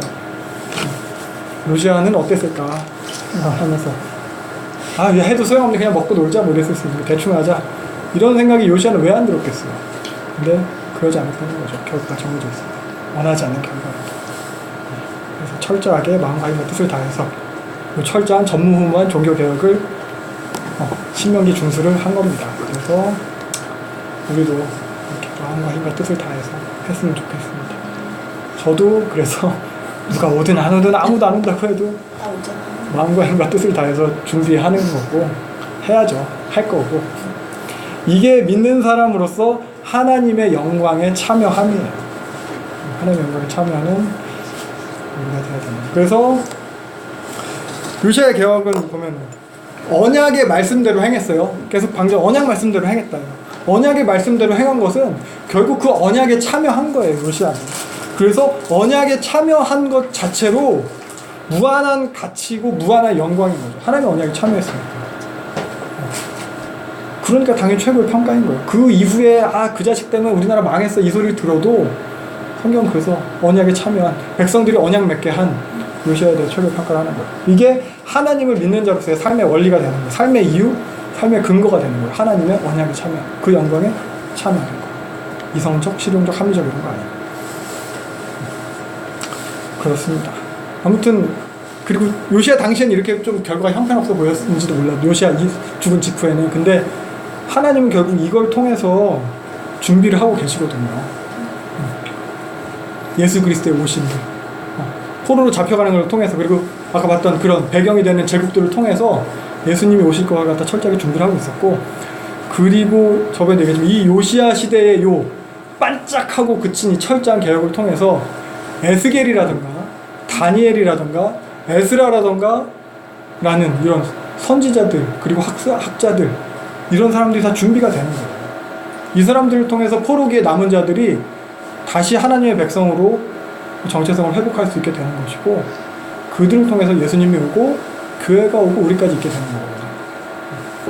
뭐 요시아 당대 그 이후까지 아무튼 사실 뭐 하나님이 요시아 때부터 하께서 이거 창세 이전부터 계획하셨던 거죠. 그 계획에 요시아는 참여했기 때문에 영광스럽다는 거예요. 그래서 30절 요시아는 아무튼 이렇게 잡혀가지고 잡힌 게 아니죠. 죽어가지고 예루살렘에 장사가 되고 그 아들 여호아스가 뒤로 이어서 왕이 됩니다. 오른쪽에 보면 요시아 이야기의 구조를 갖다 이렇게 보기도 해요. 뭐 김시찬 교수라는 분이 보면은 이것도 뭐 교차대구법에서 카이온 중간식 구조인데 앞뒤로 이제 평가적인 문장이 있는 거죠. 시작은 여호와 보시기에 정직하겠다. 그 앞뒤로 뭐 종교구문 시작 있는 거고. 그래서 평가적 문장은 완벽한 여호와 보시기 정직. 그 이후 평가적 문장 모세이고 온전히 진행 이런 거고. 그 다음으로 이어지는 게 제위 18년에 일이에요. 율법서를 발견했죠. 그리고 제위 18년이 6월절을 지키며, 그리고 그 다음 이어지는 게 율법서에 대한 요시아 반응. 하나님한테 물어봤어요. 훌다스를 찾아갔어요. 그리고 율법서에 대한 그 다음 요시아 반응으로 종교개혁을 했어요. 그리고 가장 요시아에게서 중심에 취해져 있는 게 언약 갱신이라는 거예요. 백성들과 하나님의 언약을 맺도록 하는 거예요. 그래서 언약 맺는 걸 가장 이제 강조하고 있는 거예요. 그래서 우리도 이제 하나님과 우리 사이에 그런 언약 관계가 이제 가장 중요하다는 거죠. 그래서 31절 보면은 여호아스가 이제 왕이 됩니다. 그 아들 23세. 요시아의 내 아들에 대해서 잠깐 설명을 해볼게요. 요시아가 원래 큰아들이 요하난이 있어요. 요하난은 근데 족보에만 등장, 역대기 족보에만 등장. 일찍 죽었던지 아니면 뭔가 좀 많이 부족했던지 그랬나 봐요. 첫째 아들. 그리고 나서가 이제 엘리야김. 이 사람을 갖다 느고가 이제 여호야김으로 이름을 바꾼 거죠. 그 다음이 시드기야예요. 족보에 따르면 그 다음이 여호아스예요. 역대기 족보에 살룸이라고도 등장했어요. 근데 요시아가 죽었어요. 지금 누구 왕 시켰어요? 여호아스. 역대기 족보상으로 요 순서대로 등장을 해요. 근데 열왕기에서 왕을 누구 시켰어요? 여호아스 시켰어요. 막내를. 뭔가 이유가 있겠죠. 뭔가 뭐 여러 가지 추측을 할 수 있죠. 뭐 요하나는 뭐 그냥 뭐 병약해서 일찍 죽었다 이렇게 추측할 수도 있고, 엘리야김은 전통적인 추측에서 얘기해드릴게요. 요하나는 병약해서 일찍 죽었을 것이다. 엘리야김은 폭군이다. 포악해가지고 신하들이 얘를 가도 안 되고 동생을 먼저 세운 거다. 뭐 이런 식으로 표현들을 하기도 하고, 그리고 역대기 족보에서는 이렇게 시드기야가 여기에 있는데 열왕기상에서 연대를 계산해 보면은 여호와스랑 시드기야랑 순서가 바뀌긴 해야 돼요. 요하난, 엘리야김, 여호와스, 시드기야. 근데 역대기 족보는 이상하게 이렇게 기록이 되어 있어요. 일단 그렇습니다. 그래서 여호와스가 형들을 제치고 왕이 된 거예요. 근데 3달 만에 다시 애굽의 느구한테 잡혀가가지고 이집트에서 죽어요. 그러니까 요 엘리야김, 여호야김보다 동생이라고 했잖아요. 요때 또 추측이 또 어떤 게 있냐면은 요 엘리야김이 요시아랑 같이 무기토에서 싸웠다. 요시아는 죽고 엘리야김은 포로로 잡혀갔다가, 그러니까 없으니까 여호와스를 왕을 시켰는데 돌아오는 길에 내 허락도 없이 왕 세웠다고 여호와스는 잡아가고 자기가 포로 잡고 있던 엘리야김을 갖다 여호야김을 이름 바꿔서 한 거다. 이런 식의 이야기도 있고, 아니면은 엘리야김이 아까 말했듯이 성품이 포악해갖고 못돼가지고 왕으로 안 세웠는데 바로 느고한테 뒤에서 이제 뭐 이렇게 어떻게 보면 뭐 꼬드기인 거예요. 말 잘 들을 테니까 저놈 좀 잡아가라고. 그래가지고 이렇게 잡혀가면 대신 왕으로 세워줬다, 이런 식의 뭐 주장들이 있더라고요. 아무튼 결과는 3달 만에 끝나고 다시 이제 그 형제 이제 여호야김이 왕이 됩니다. 근데 그 3달을 다스렸는데도 32절 평가를 보면 악한왕이라는 평가가 나와요. 그 조상들의 길로 행했다. 조상들의 길로 행했다는 게 우상숭배했던 거예요. 아까 제가 말씀드렸듯이 요시아가 종교개혁해서 그 많은 신들을 갖다 다 없애버려서 신들이 노했다. 다시 그 신들을 섬겨야 된다. 이게 요시아 죽자마자 팽배해져 가는 거예요. 선한왕이 죽어서 다들 충격받았죠. 슬퍼했죠. 근데 그 이후에 그럼 어떻게 할 것인가. 다시 섬겨야겠다. 우상숭배해야겠다. 그렇게 됩니다. 36절 여호야김, 엘리야김은 그 나쁜 놈이에요. 그러니까 요시아의 영토, 그때 북쪽까지 어떻게 보면 독립국가를 지으려 다시 회복했다는 그 영토를 갖다 대부분 다 잃고 다시 예루살렘 중심의 그 도시국가로 전락을 하거든요. 그리고 애굽의 느고한테 이제 과중한 세금, 배상금 바쳐야, 조공 바쳐야 되고, 그러함에도 보면 이 사람은 궁궐을 갖다 새로 짓고 강제 노역을 시키고 막 그래요. 예레미야 시간상으로 찾아봐도 되겠다. 예레미야 22장 13절에 보면은 그 여호야김 때 얘기거든요. 이게 여호야김이 왕궁 짓고 나누고 뭐 이런 거 하는 거야. 그러면서 내 왕궁 이렇게 하는 거야. 그러니까 너 유다 왕이야. 너 망할 거다. 이렇게 예레미야가 얘기하는. 예레미야 때 여호야김 이 사람이 예레미야가 하나님한테 받은 말씀 바룩이 써가지고 갖다 주면은 다 한 장씩 찢어가지고 화롯불에 태우는 사람이 이 왕이에요. 악한 왕이야. 악한 왕. 나쁜 사람. 나중에 예레미야서 보면서 이 사람에 대해서 더 보도록 할 거예요. 그래서 보시다시피 요시아 뒤를 이은 여호아스도 악한 왕이고, 그리고 여호야김도 요 악한 왕이라는 평가를 받아요. 그러니까 요시아 개혁이 어떻게 보면 다 부질없어 보이게 되는 거죠. 요런 다 부질없어지는, 다시 악해지는, 말도 안 되는, 그리고 강제 노역시키고 이렇게 오히려 더 먹고 살기 힘든데 착취하는 이런 왕 때 활동했던 선지자가 하박국이에요. 하박국서는 길지 않아요. 짧습니다. 그래서 아까 국제적으로는 바벨론 그 나부콜라살에 이제 등장해가지고 메데키약세라스랑 같이 아수르를 갖다 멸망을 시켰고, 그러면 느부갓네살이 등장한 시기고, 그러면서 여호야김의 통치 시기를 거치면서 뭐 이제 악한 왕. 그러니까 므낫세, 아몬 최악의 므낫세 이후 요시아 때 반짝 좋아지나 했더니 단지 기대를 걸었는데 세종대왕이 나타났다 했는데 다시 연산군이 또 나타나는. 연산군에 대한 평가를 갖다 꼭 나쁘다게 할 수는 없겠지만, 아무튼 진짜 나쁜 놈이 나타난 거예요. 여기서 또 요시아 개혁까지도 되게 비하되는 상황이에요. 그러니까 반복되는 선지자들이 요청해도 돌아오지도 않고, 예레미야 이거는 다 찢어버리고, 이런, 이게 하나님 정당합니까? 라고 하박국이 따지는 거죠. 이렇게 사회적으로, 역사적으로 불합리해 보이는 상황 가운데서 하박국이 고민을 하는 거예요. 게다가 하박국은 직업이 성전 찬양대였어요. 그러니까 요시야 때 개혁을 했죠. 그래서 성전도 깨끗하게 하고 와 드디어 하나님을 찬양을 제대로 할 수 있겠구나 했는데 다시 또 원래대로 돼 있고 욕먹고 있고 하니까 불과 몇 년 사이 이게 충분히 뭐 그런 괴리, 뭐 격세지감 이런 거 갖다 느꼈을 거예요. 이거 보셨나요? 다른 선지서들에 비해서 어렵지 않아요. 그죠? 쉽게 따라갈 수 있어요. 형식은 하나님이랑 대화하는 형식이고 하박국이 질문하면 하나님이 답하고 질문하면 답하고 그리고 마지막에 하박국의 기도랑 찬양으로 이어지는데 구조를 그래서 쓱 보면은 별로 어렵진 않아요. 구조도 그 응답과 기도와 찬양해서 첫 번째 질문 응답, 두 번째 질문 두 번째 응답 그리고 마지막 요거 망한다는 것 다섯 가지 화 그리고 이런 것들인데 요 흐름에 대해서 어떻게 어렵진 않지만 뭐 공감은 가셨어요? 이런 논리적 흐름에 대해서 그 부분에 대해서 조금 우리가 이제 더 봐야 돼요. 그래서 하박국의 특징은 하박국 선지자 공개적으로 그 하나님한테 이제 의심을 갖다 표현한 선지자예요. 이해할 수는 없는 하나님한테 대해서 이제 어떻게 보면 철학적인 관심을 표현한 거거든요. 이거는. 그래서 일반적으로 선지자들은 아까 말했듯이 백성들이 언약을 어기고 있어요. 신명기를 못 지키고 있어요. 그러면 하나님이 선지자를 불러서 가서 얘기해라. 이게 일반적이에요. 근데 하박국은 그게 아니고 하나님한테 찾아갔어요. 백성들이 이러고 있습니다. 반대. 그러니까. 그래서 하나님한테 그렇게 대들은 선지자예요. 하나님한테 대들었던 선지자 한 명 더 있죠. 요나. 그래서 요나랑 하박국은 둘 다 그 이해할 수 없는 하나님에 대해서 스스로 직면한 그 선지자거든요. 그러니까 그렇죠. 그러니까 똑같아요. 악인을 구원하시는 하나님 이해 못하겠습니다. 요나.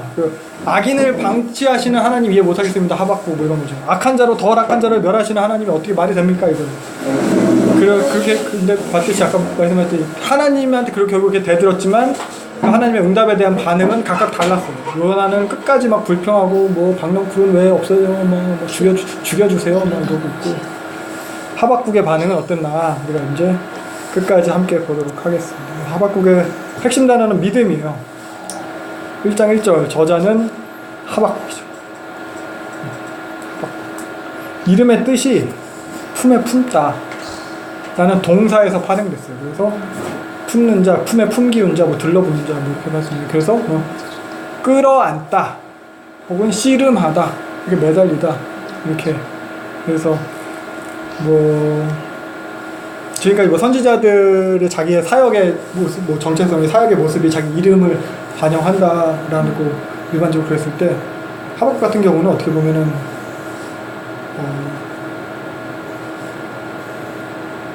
끌어안은 거죠. 뭐. 그러니까 세상의 뭐 고통, 세상의 불합리, 부조리, 세상의 이런 어려움 이런 거 갖다 끌어안고 하나님 앞에 나간 선지자. 그래서 하나님이랑 씨름한, 하나님한테 결국 매달린 뭐 이렇게까지 생각을 해볼 수 있을 것 같아요. 못해만 끝다고 더 떠나는 게 아니고. 그래서 원래는 성전 찬양되었다. 왜냐면은 이게 하박국 3장에 보면은 이런 표현들이 있어요. 시기 온옷 이런 표현들.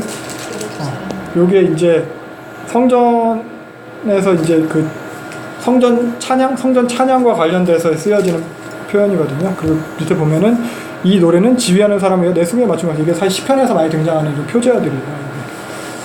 그래서 이게 이제 성전 예배와 관련해서 음악을 담당하는 레위인이었을 것이다. 이렇게 하박국에 대해서 일반적인 평가인데, 근데 다양한 평가는 일반적인 견해인데 다양한 견해들이 많아요. 사실 외경 벨과 용에 보면은 다니엘이 감옥에 갇혀 있을 때 하박국이 국을 끓여가지고 갖다 줬다. 다니엘이 사자굴에 갇혀 있을 때 뭐 그런 식의 표현도 있고, 그리고 또 우리도 잘. 천사가 머리카락으로 이렇게 쑥 들어가지고 다니엘한테 보내줬대. 외경이에요, 외경. 이거는 성경 정경은 아니고 외경 거기는. 그래서 다니엘이 사자굴에 갇혀서 배고픈데 국을 주고 자기 다시 돌아왔다. 그런 것도 있고, 그리고 엘리사가 살린 수넴 여인의 아들이다. 왜냐면 이름 뜻이 끌어안다잖아요. 그래가지고 수넴 여인 엘리사가 이렇게 한번 아들을 갖다 이렇게 몸을 포에 끌어안아서 살리거든요. 그래서 그렇다 뭐 이렇게 다 설이에요. 그러니까 정확한 건 없고 이런저런 설이 있고, 그나마 우리가 본문을 통해서 알 수 있는 것은 성전 찬양되었을 것이다. 그러면서 보면 여기서 보면은 하박국이 1절 묵시로 받은 경고라. 경고는 그래도 무슨 뜻인지 아시겠죠? 원어적으로 보면 종말의 그런 엄중한 말씀, 무거운이라는 뜻을 갖고 있어요. 진지하네요, 진지. 그러니까 경고는 좀 무거운 말인. 이게 하박국이 하나님한테 좀 무거운 말을 받았나? 그런 생각할 수 있는. 묵시는 저번에 비전, 보는 것이랑 관련된 거예요. 그러니까 하나님께서 뭔가를 보여주신 거예요. 말씀으로 야 받아 적어라 이게 한 게 아니고 하나님께서 뭔가를 쫙 보여주시고 하박국이 물론 말씀도 하셨겠죠. 하나님이 하박국한테 얘기도 하면서 보여주셨겠죠. 근데 하박국이 본 것과 들은 것을 토대로 이걸 기록한 거기 때문에 어떻게 본 걸 다 기록을 했겠어요. 빠진 게 있을 거예요. 그러다 보니까 이야기 전개가 갑자기 좀 비약된 듯한 부분도 생길 수도 있는 거고, 그러니까 즉 설명이 필요하다는 거예요. 그런 부분을 갖다 설명하면서. 그래서 1장과 2장은 하박국의 질문과 하나님의 응답이에요. 그래서 보면 4절까지 보면은 2절부터 4절까지 보면은 하박국도 처음에는 이제 다른 선지자들과 마찬가지로 호소를 해요. 스바냐도 그랬잖아요. 유다의 그런 불의를 보고 이게 왜 악한 이런 모습들을 보고 이게 왜 유다냐라고 하면은 이거 4절 보면 율법이 해이하고 이런 표현 때문에 이방인들의 불의에 대해서 표현할 때 율법에 대해서는 안 쓰거든요. 그래서 이거는 예루살렘의 사람들이 이렇게 악했다라는 것을 갖다 이제 이야기를 하고, 특히 여기 강포라는 표현이 계속 나오는데 이 강포는 폭력을 수반하는 것을 갖다 이야기를 한대요. 폭력을 수반은 극심한 불의를 가리키는 겁니다. 그러니까 기득권자들이 엄청 착취하는 거예요. 갑질하는 거예요. 그러니까 아까 봤던 그 여호야김의 폭정을 갖다 반영을 하는 거예요. 강제 노역시키고 자기 분을 더 짓고 이렇게. 이런 사악한 시대에 하나님 왜 무관심하십니까? 죄악이 계속되는데 언제까지 이런 상황이 계속되니까 호소하는 거예요. 악인이 의인을 에워쌌고 그래서 정의가 없어졌다. 4절 보면 의인. 왜 의인 죽는데 가만히 두고 보십니까? 이 얘기를 계속 하거든요. 그래서 어찌하여 어느 때까지일까? 2절 3절 보면 이런 것들 이제 불평하고 있다는 것을 갖다 보여줘요. 그래서 부르짖는 거예요. 그걸 간구하는 거예요. 그래서 이게 근데 여기서 생각해봐야 될 게 제가 여기 구조에서도 얘기했듯이 하박국은 그래도 하나님에 대한 성품에 대한 이런 확신을 전제를 해서 이야기를 하거든요. 그러니까 하나님 자체에 대해서 불평하는 것이 아니고 하나님에게 이 상황을 불평하는 거예요. 그러니까 불평에 있는 상황을 갖다가 결국 그래도 하나님한테 가져가는 거예요. 하나님에 대한 신뢰는 가지고 있어요. 아무튼 하박국이 그랬더니 그 응답이라는 것이 5절부터 11절. 별로 듣기 좋은 소리가 아니에요. 5절부터 11절. 그러니까 난폭한 바벨론을 일으켜서 유다를 심판할 것이다. 갈대아는 6절에 갈대아는 바벨론을 갖다가 이야기하는 거예요. 바벨론 남부 지역, 유프라테스, 티그리스 하류 지역이 거기가 갈대아 지방이에요. 그래서 아브라함이 거기서 온 거예요. 갈대아 우르에서. 그러니까 니네 가혹하다. 걔네들은 니네 막을 수 없을 것이다. 당연할 수가 없다. 이제까지는 진짜 서론에 불구하고 니네 다 죽어날 거다. 뭐 이렇게 하는 거예요. 하박국 어떻게 보면 혹대로 갖다 혹 붙이고 왔어요. 그러니까 원하는 답이 아니죠.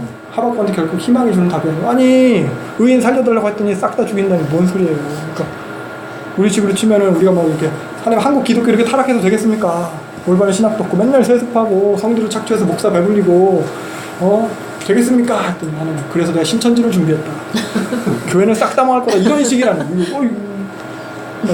하나님 우리 교회 왜 이 모양입니까?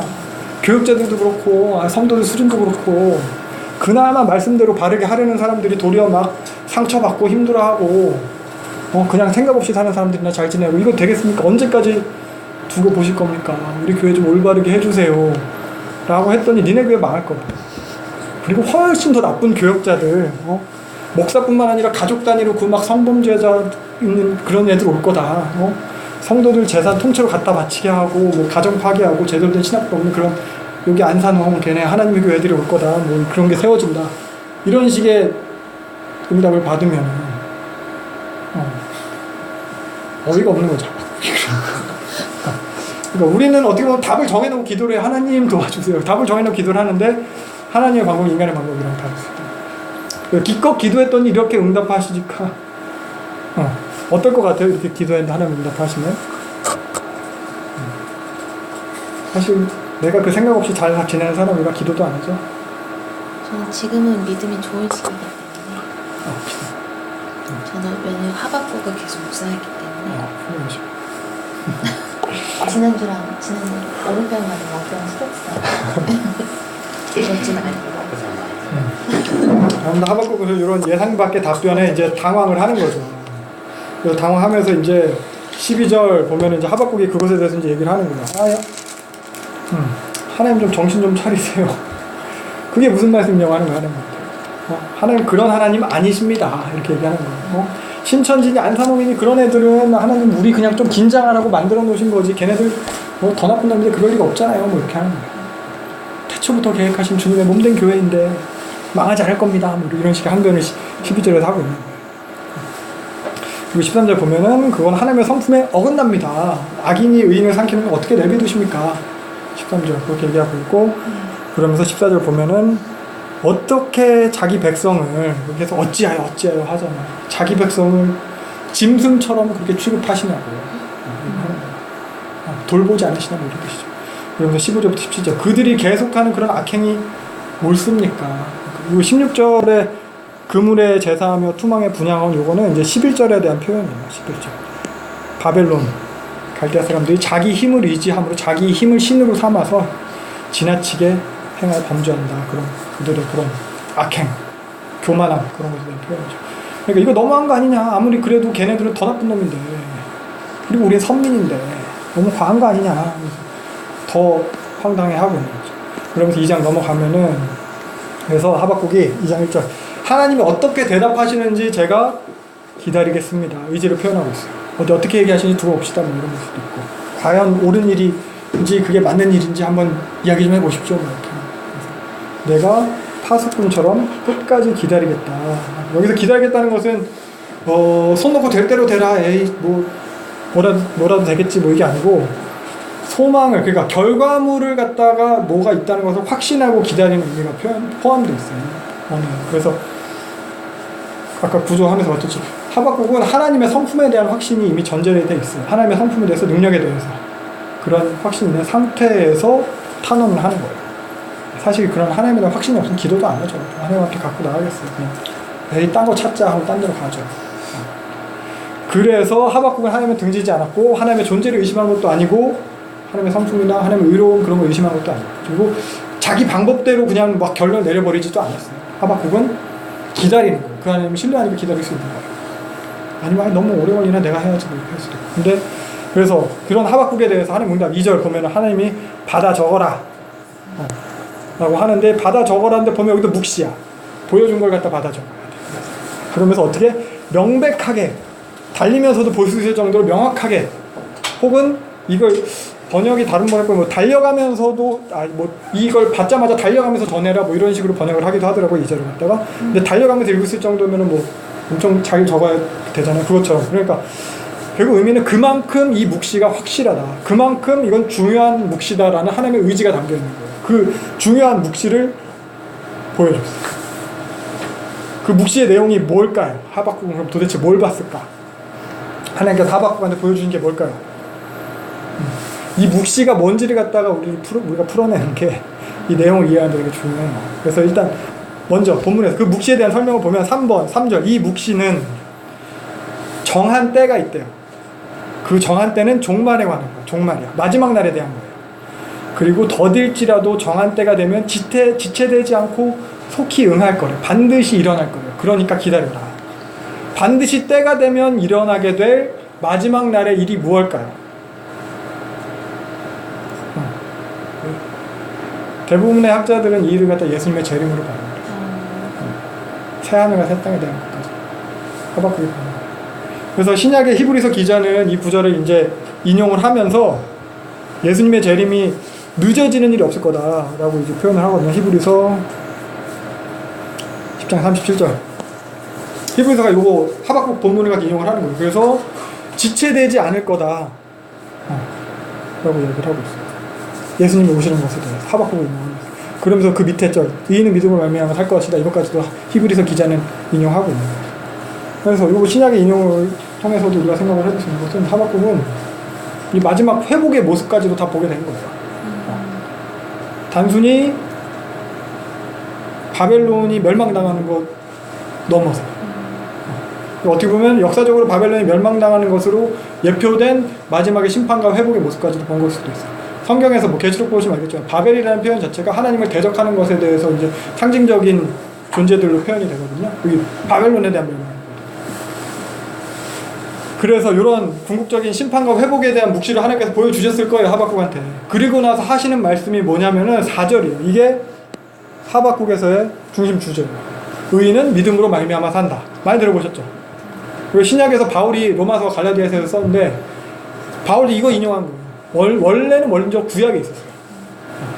그래서 여기서 말하는 의인은 뭐냐? 생각해보면 앞장 1장에서 말하던 하박국이 계속해서 변호하던 그 의인이에요. 1장 4절 의인이 에워싸였습니다. 악인에게 죽어납니다. 도와주세요. 1장 13절 아니 악인이 의인을 삼키는데 하나님 살려주셔야죠. 의인 살려주세요. 의인 살려주세요 했더니 의인은 믿음으로 산다. 하나님 이런 답을 주신 겁니다.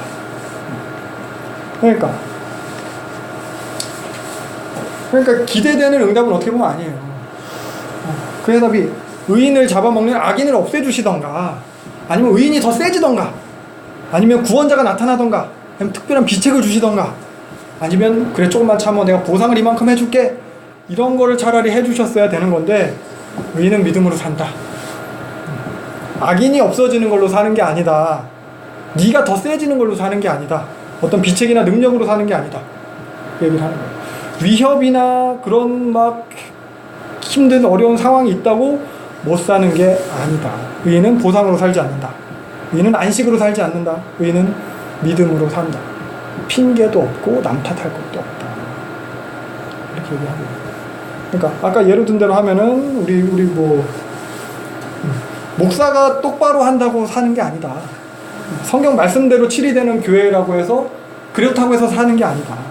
성도 수준이 높은 교회 다닌다고 사는 게 아니다. 상처 안 받는 상황 혹은 위로해주는 동역자로 말미암아 사는 것도 아니다. 의인은 믿음으로 말미암아 산다. 그냥 거기서.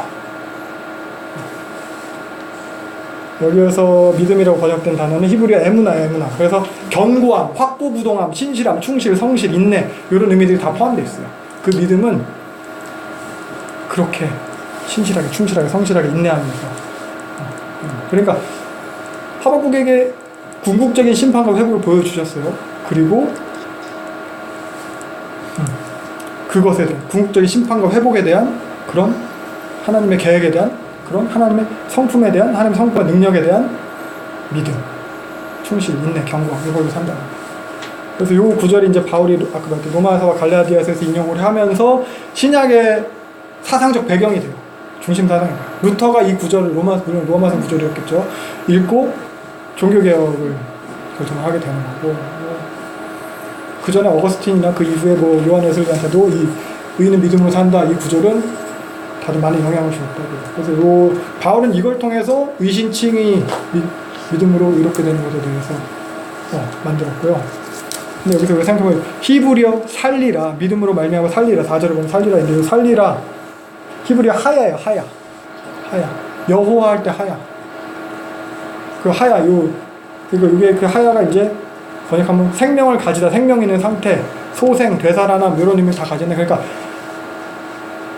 live, life, alive 요 의미를 다 가지고 있어요. 그러면서 여기서는 미완료 시제예요. 그러니까 살았다도 아니고 끝난 게 아니고 살게 되는 것에 대해서 표현한 거고 그리고 70인역 헬라어는 이걸 갖다 이제 중간태라고 표현하고 중간태로 표현할 때 중간태 수동태, 능동태는 중간태. 중간태 뭐예요?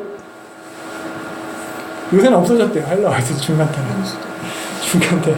그래서 중간태는 재귀형 강조로 많이 쓰인대요. 스스로 살아 거주한다 이렇게 번역할 수도 있습니다. 그래서 요 의인은 믿음으로 말미암아 산다 이거 갖다 이제 두 가지 의미로 번역이 가능한데 의인은 믿음으로 말미암아 살아서 거주하게 된다라는 의미와 두 번째 의인은 믿음으로 말미암아 심판에서 살아남는다. 그러니까 구원받는다. 두 가지 의미로 다 쓰일 수 있어요.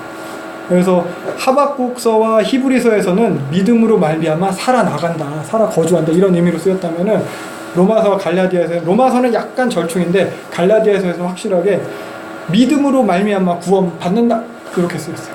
그게 종교개혁 정신이죠. 오직 믿음. 뭐요? 솔라피데인가요? 그래서 9절에 요 4절 보면 9절을 보면은 근데 사실 반쪽짜리잖아요. 앞에가 있어요. 앞에가. 그래서 전반부랑 같이 봐야 돼요. 전반부랑 비교되는 표현이에요. 뒷부분만 따로 쓰는 게 아니라.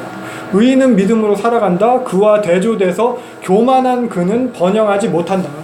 교만한 그는 살아가지 못한다. 살아갈 수 없다 라고 하는 거예요. 여기서 정직하지라고 번역된 구절 있잖아요. 정직하지로 번역된 게 히브리어 야사르인데 번영하다, 평탄하다, 올바르다. 그래서 정직하다고 했는데 정직하지 못한다. 번영하지 못한다. 이렇게 번역되어 있습니다. 교만한 자는 번영하지 못하는데 의인은 믿음으로 말미암아 산다. 교만한 악인은 계속될 수 없지만 결국 없어질 것이지만 의인은 믿음으로 살게 된다. 그러니까 이 하박국의 상황에서 이야기하면 그렇게 착취하고 긁어모으고 힘있고 무시무시하고 그런 능력의 바벨론도 결국 계속될 수 없다. 실제로 바벨론은 70년 정도 만에 그냥 싹 문을 닫거든요. 아수르는 과거 아수르까지는 거의 1000년 정도 유지됐다면 바벨론은 제국이 70년 만에 끝나요. 그러니까 이렇듯 바벨론은 멸망당하게 될 것이지만 그와 대조되는 의인은 바벨론에서 착취는 당할지언정 영원히 살게 된다. 사실 지금까지 우린 이어져 오고 있는 거고요. 바벨론 없어져. 그래서 이 맥락에서 이어지는 밑에 본문들을 봐야 돼요. 그래서 이어지는 내용은 5가지 화에 대한 예언이거든요. 바벨론의 그런 총체적인 죄악의 모습을 5가지로 대표적으로 제시한 거지. 이 5가지만 죄를 지었다 뭐 이게 아니에요. 그래서 그러면서 그 죄에 대해서 동일하게 니네들이 행한 대로 갚아주시겠다 이런 내용이에요. 그래서 5절부터 8절 보면은 자기 욕심으로 남은 것을 갖다 노력하던 너희들 망할 거다. 니네도 마찬가지로 노력당할 거다. 그리고 9절부터 11절 지만 잘 살라고 그렇게 부당 이득을 취하는 자들 니네 망할 건데 니네가 잘 살라고 니네 집에 채운 그것이 니네 망하게 할 거다. 그러면서 12절부터 14절은 보면은 폭력으로 그런 세상의 가치를 갖다 추구하는 너희는 망할 거다. 폭력을 통해서 세상에서 좋아 보이는 그런 가치들, 니네가 열심을 내서 추구했던 그런 가치들을 하나님이 다 헛된 일로 돌리실 거다. 다 하나님 주권이다. 그래서 결국에는 여호와의 영광을 인정하는 것이 세상에 가득할 거다. 14절. 요 익숙하세요? 요거 찬양 가사 있는데 사실 요 찬양 가사는 사실 어떻게 보면은 전혀 의미가 달라요. 물이 바다를 덮은 같이 여호와의 영광을 인정하는 것을 여기 찬양을 하고 있지만 결국 이게 어떻게 해서 되는 거냐. 이 찬양에서는 우리의 선교적 열심을 통해서 이게 된다고 이 찬양을 하고 있거든요. 하나님의 영광을 위해서 물이 바다를 덮은 같이 이 영광을 온 세상 가득한 그것을 위해서 선교적 열심을 갖다 이야기하는 찬양인데 사실 이것을 인용한 원래의 본문은 선교적 헌신으로 되는 것이 아니라 하나님의 주권적인 심판으로 주권적인 심판으로 이게 이루어진다는 거죠. 그렇습니다. 요것도 있어요. 요거는 예수전도단에서 이렇게 쓴 거고요. 세상 문제입니다. 고영원 씨가 하박국을 갖다가 이종하면서 그 98년도에 부흥 앨범을 냈는데 그 이종이 성경 본문이랑 관계없이 그 부흥을 갖다 촬영을 한 게 많이 좀 아쉽더라고요. 요거 밑에는 어노인팅이 쓴 건데 차라리 이 구절만 반복하고 있어요. 어노인팅 찬양. 오히려 이게 더 본문과 어긋나지 않는다는 생각이 일단 들고요. 아무튼 그래서 여호와의 영광이 드러나고 그것을 인정되는 거, 그것이 인정되는 거. 이게 이제 결국에 가서 다 이루어질 건데, 우리도 이것을 갖다 이제 어떻게 보면 소망하냐는 거죠. 우리는 기대하냐는 거죠. 근데 본문에 의하면은 우리가 추구하던 가치는 다 헛된 것으로 돌아가게 된다는 거예요. 그러니까 우리가 생각해보면 하나님의 영광을 더 가치 있게 보는가, 내가 추구하는 어떤 것을 더 가치 있게 보는가 생각을 해볼 필요가 있어요. 무엇이 더 필요한지. 그래서 우리가 결국에는 하나님의 영광이 가득하게 된다니까 우리가 추구해봤자 더 가치 있는 걸 추구해야죠. 하나님의 영광 어떤 걸 좋지 않을까. 15절 17절 보면은 15절은 사실 이게 뭐 술 먹는 거 뭐 이런 얘기 나오는데 이게 직접적인 뭐 그런 것에 대한 표현이라기보다는 17절에 대해서 은유적으로 표현한 거. 17절 보면은 이는 이라고 하면서 쭉 설명을 하고 있어요. 실제적인 사건은. 그러니까 바벨론이 레바논 정복하면서 레바논에 대해서 이제 폭압적인 그런 악행을 갖다가 이제 자행한 것을 15절에 은유적으로 표현하고 있는 거예요. 그래서 이것도 마찬가지로 니들이 행한 대로 그대로 니네한테 돌아올 거다 이야기를 하고 있고 18절 보면은 여기는 우상 의지해서 섬기는 니네 망할 거다. 그래서 우상은 생명도 없는 거짓 것이다. 그러니까 20절 여호와 임재 앞에서 온 세상은 입 다물어라. 가장 큰 권능과 능력과 그런 가치 앞에서 하나님 앞에서 조용히 해라. 그래서 결국 이 심판을 통해서 이런 심판을 통해서 강조되는 것은 하나님의 주권, 우주적인 하나님 주권에서 이야기하고 있어요. 여호와 영광이 세상에 가득하는 14절과 20절. 그래서 하나님 주권이라고. 그러니까 세계 역사가 다 하나님의 목적과 뜻 안에서 움직이고 있다는 거예요. 그러니까 아수르가 멸망한 것, 이것도 우연이 아니고, 요시아가 죽은 것, 이것도 재수없는 불의한 사고가 아니고, 바벨론이 이렇게 일어난 것, 이것도 우연이 아니고, 다 지들 마음대로 한 게 아니고 하나님께서 주권적으로 통치하고 계시다는 거예요. 그러니까 이거 뭐 주권적으로 뭐 하나님 뭐 자기 마음대로 해서 하나님 마음대로 이랬다 저랬다 다 좋은 대로 하는 건가, 이게 아니고 하나님이 큰 목적을 가지고 다스리시는 거예요. 관리하는 중이라는 거예요. 하나님이 이랬다 저랬다가 아니고 주권이라는 말을 잘 생각해야 돼요. 그러니까 하나님이 자신의 목적을 수행하는 거예요. 하박국은 이걸 본 거예요. 구속사의 섭리를 깨달은 거예요. 그래서 일단 바벨론은 결국 이런 예언을 통해서 보면 하나님의 심판을 피할 수가 없어요. 자기가 이제 범한 죄대로 다 받을 거예요. 물론 근데 유다도 동일하다는 거예요. 예루살렘도 동일하다는 거예요. 피할 수 없다는 거예요.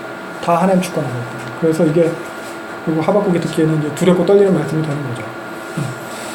근데 이에 대해서 하박국은 인정할 수밖에 없고 찬양할 수밖에 없고 어찌 더 이 상황에서 하나님 틀렸습니다. 계획 처음부터 수정하세요. 이렇게 못하죠. 그래서 하박국도 그 앞에서 이제 더 물을 말 없이 그냥 잠잠하게 되는 거예요. 입 다물게 되는 거예요. 그래서 좀 생각해보면 지금까지는 어떻게 보면 상황을 통해서 지금이 처한 이 불의한 상황을 통해서 하나님을 보던 하박국이 지금부터는 하나님을 통해서 이 상황이 보이는 거예요. 그래서 그렇게 된 그 결과는 3장 하박국이 찬양을 하는 거죠. 내용을 보면은 이제 과거, 미래의 그런 모든 역사의 주관자 되시는 그런 하나님에 대해서, 그 하나님의 영광에 대해서 이제 표현하고 있어요. 장엄하게. 그래서 하나님의 성품과 능력과 계획에 대해서 찬양하고 있고요. 보면 출애굽에 관련된 그런 모티브를 사용하고 있어요. 출애굽 때 하나님 구원하신 것, 하나님이 승리케 하신 것, 그런 것들. 그 과거의 승리에 대해서 이제 찬양합니다. 그래서 어려운 상황이지만 과거에도 그렇게 일하셨던 하나님이 우리 구원하실 것이다. 그 하나님을 신뢰하도록 동기부여를 하는 찬양입니다. 그래서 함장 1절 보면은 함장 1절 하박국 찬양의 표제예요. 그래서 아까 시기오노 음악적인 표현이에요. 시편 7편에도 이 표제가 나와요. 시편 7편. 시편 7편에는 시가연이라고 나와요. 시가연의 복수형이 시기오노인데 의미는 사실 불분명해요. 이걸 갖다 애가 슬픔의 노래다 이렇게 번역을 하는 경우도 있고, 혹은 열정적이고 빠른 비트의 노래다 이렇게 번역을 하기도 해요. 뭐 감정이 섞인 뭐 아무튼 일단 그렇습니다. 그 음악적 표현이라는 거는 확실하고, 2절 보면은 2절만 하박국의 기도예요. 어떻게 보면 찬양 앞에 인트로식일 수도 있는데, 그래서 내용이 보면은 주의 소문을 듣고 놀랐습니다. 주의 일을 부흥케 하고 나타내 주세요. 진노 중에라도 긍휼을 기억해 주세요. 이게 기도예요. 무슨 내용인지 아시겠어요? 98년 예수전도단 부흥 앨범에 이 나레이션 이후에 부흥 찬양이 나와요. 아 진짜? 아무튼 무슨 내용인지는 아시겠어요? 하박국이 뭔가 속히 이루어달라고 기도하는 게 있어요. 주의 일. 이 주의 일이 뭔지 아시겠어요? 근데 하박국이 듣고 놀란 일이 있대요. 그 일이 뭘까요? 그리고 진노 중에라도 자비를 베풀어 달라는 기도를 하고 있는 이유는 뭘까요? 여기 보면은 아마도 유다의 임할 심판의 일일 거예요. 주의 일이라는 것이 유다의 임할 심판의 일에 대해서 하박국이 속히 나타나게 해주십시오. 단순히 죽는 게 좋습니다, 뭐 이게 아니고, 그게 하나님이 자신의 일을, 하나님의 구속사에서 큰 일을 이루어가는 과정이기 때문에. 그래서 16절에 보면 뭐라고 해요? 내가 들었으므로 창자가 흔들리고 입술이 떨리고 썩이는 것이 내 뼈에 들어 내 처소에 떨립니다. 들은 게 이거예요. 그렇지만 주의 일을 갖다가 수년 내에 나타내는 그래서 그 진노하심 중에도 긍휼을 기억해달라고 기도하는 거예요. 하나님의 일이기 때문에 좋아서 두렵고 떨리지만 그게 하나님의 일이 이루어지는 과정이기 때문에 하박국이 이제 그렇게 하나님의 일에 참여하는 거죠. 이게. 그래서 이 하나님의 일을 이루어지는 그 구함에 있어서 보면은 부흥이라는 단어를 쓰고 있는데 많이 들어보셨죠? 부흥. 여기에 쓰인 부흥. 어때요? 우리가 알고 있는 그 부흥이랑 좀 의미가 통하는 것 같아요? 여기도 아까 그 믿음으로 살리라 할 때, 의인은 믿음으로 살리라 할 때 살리라 했을 때 하야 동사가 이 부흥에도 그대로 쓰여요. 하야. 근데 동사 형이 앞에 거는 칼형이라고 해가지고 그런 리브 라이브 얼라이브고, 여기는 그 PL형이라고 동사 형태가 바뀌어요. 그러면서 이게 이제 기분 라이프 뭐 이런 식으로 번역이 돼요. 그 살아남을 받다, 뭐 소생시키다, 일으키다, 뭐 주어진 삶, 뭐 이런 식으로 번역이 되나 봐요. 그래서 이걸 갖다 부흥이라고 번역해서 우리가 쓰면, 사실 부흥이 그거잖아요. 다시 흥, 일으킬 흥, 뭐 이런 거, 이런. 그래서 다시 일으키는 거. 근데 이걸 우리가 이렇게 쓰는 건데, 그래서 여기서도 이렇게 부흥이라고 쓴 건데, 우리는 교회에서 사실 부흥이란 말 되게 많이 쓰지만 어떤 의미로 쓰고 있는가. 그러니까 성경에서 사실 부흥이란 단어 여기서만 나타나요. 성경 66권 전체에서 부흥은 여기밖에 없어요. 그러면 교회에서 쓰는 부흥도 여기서 갖고 온 게 맞을 텐데, 본문의 의미는 절대 인원수에 있지 않아요. 주의 일을 이 수년 내에 부흥케 하시옵소서 할 때 절대 물론 꼭 인원수에 있지. 주의 일을 일으켜 주십시오라는 뭐 그런 의미겠죠. 근데 이 문맥에서 보면은 그 주의 일이라는 것은 심판의 일이에요. 심판을 좋기. 그래서 저는 뭐 꼭 그런 의미는 아니겠지만, 부흥해달라는 기도나 부흥해달라는 설교를 들을 때마다 망하게 해달라는 의미가 자꾸 생각이 나가지고. 아무튼 그래서 이게 그 아까 말했듯이 98년도에 부흥 앨범에도 보면 고영원 씨가 이걸 갖다 인용을 하면서 이걸 갖다가 부흥 찬양 앞에 나레이션을 깔고 나서 부흥 찬양을 부르는데, 의미가 사실 그게 아니잖아요. 계속 이 본문을 갖다 쓰면서 부흥의 불길을 타오르게 해주세요, 이거는 고영원 씨가 심판을 속히 임하게 해주세요 이런 의미로 찬양을 짓진 않았을 텐데, 그런 부분이 좀 아쉽더라고요. 그래서 이 긍휼을 기억해달라고 기도했어요. 2절. 요 기도하고 나서 찬양이 시작됩니다. 하나님에 대한 찬양이에요. 3절부터 15절까지. 그래서 3절 15절 내용은 쭉 보시면은 그냥 찬양이니까, 그래서 신적인 전사의 모습으로 그 하나님의 백성, 하나님을 갖다가 이제 표현하고 있고, 그 자기 백성을 갖다 이제 악인으로부터 구원하러 오시는 그 여호와, 영광스럽고 위엄 있는 모습을 찬양하고 있습니다. 3절부터 7절 보면은 이건 출애굽 때부터 이제 하나님께서 승리케 하시는 그런 모습을 갖다가 이제 그 출애굽을 모티브로 해가지고 묘사하고 있는, 하나님의 능력과 위엄을 갖다 묘사하는 걸로 시작해서 8절부터 보면은 말을 타고 병거를 모시며 활을 꺼내서 활을 쏘신 하나님, 창을 든, 그러니까 신적인 그런 전사의 이미지로 묘사를 하고 있고요. 12절 보면은 그 하나님이 온 땅을 심판하시는 하나님. 그러면서 13절, 14절 이게 좀 이제 소망이 되는 건데, 악인들로부터 자신의 백성을 구원하신 하나님. 악인에 대해서 철저한 심판을 갖다 13절, 14절에서 표현하고 있는 거거든요. 그리고 15절 바다를 밟으시는 하나님, 이건 다시 또 출애굽의 홍해 사건 이런 것과 연계해 둔 표현이고요. 이렇게 능력의 구원자이신 그런 하나님에 대해서 찬양한 뒤에 16절 보면은 하박국의 이제 결단이 이어지게 됩니다. 이거 보시면 아까 여기 봤듯이 그러니까 내 몸이 내 처소에서 떨리는도다. 이것은 뭐 내 몸이 내가 서 있는 그 자리에서 떨린다, 이런 표현이에요. 그만큼 그러니까 임박한 그런 바벨론의 침략, 이렇게 두려운 이렇게 환란의 날에 대해서 하박국이 감내하겠습니다. 믿음으로 말미암아 살아내겠습니다. 이런 신앙 고백인 거죠. 그러면서 17절, 18절 우리가 익숙한 뭐 구절이죠, 찬양이죠. 그러니까 뭐 없을지라도, 아무것도 없을지라도 여호와로 인해서, 여호와 그 이름 뜻은 저번에도 설명했죠. 하나님이심을 포기할 수 없는 존재. 나는 계속해서 하나님이다. I will be who I will be. 나는 계속해서 이 하나님이 디모데후서에 보면은 우리는 미쁨이 없을지라도 주는 미쁘시니 라는 표현이 있어요. 미쁘심을 갖다가 갑자기 기억이 안 나는 그런 표현. 그러니까 우리는 신실함이 없을지라도 하나님은 변함없이 신실하신 분이라는 그 이름이 여호와라는 이름에 들어있는 거거든요. 그리고 또 언약적 표현이에요, 그 이름. 그래서 그 변함없는 하나님이심을 포기할 수 없는 하나님이기 때문에 우리를 결국엔 구원해내시고 회복시키실 그 하나님, 그래서 구원의 하나님으로 인해서 즐거워하고 기뻐한다는 거예요. 이 찬양 우리가 익숙하죠. 무화과 나무. 그러니까 요 고백이 사실 그냥 나온 게 아니고 우리는 뭐 어렸을 때부터 듣고 있으니까 율동하면서 기쁘게 뭐 즐겁게 하지만 즐겁고 기쁜 가운데서 나온 고백이 아니라는 거예요. 창자가 뒤틀리고 입술이 떨리는 두려운 상황, 뼈가 썩어 들어가는 뭐 그런 떨리는 상황, 임박한 실제 상황인 거예요. 그런 환란을 앞둔 상황에서 나온 고백이에요.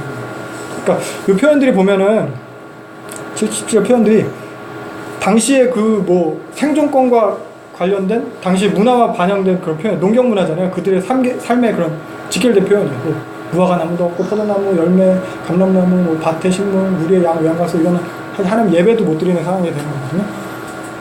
그렇지만 우리 식으로 표현하면 직업도 잃고 불치병 걸리고 신용불량자가 되어도 교회에서도 쫓겨나도 나는 변함없으신 언약의 하나님으로 말미암아 즐거워하며 기뻐하겠습니다.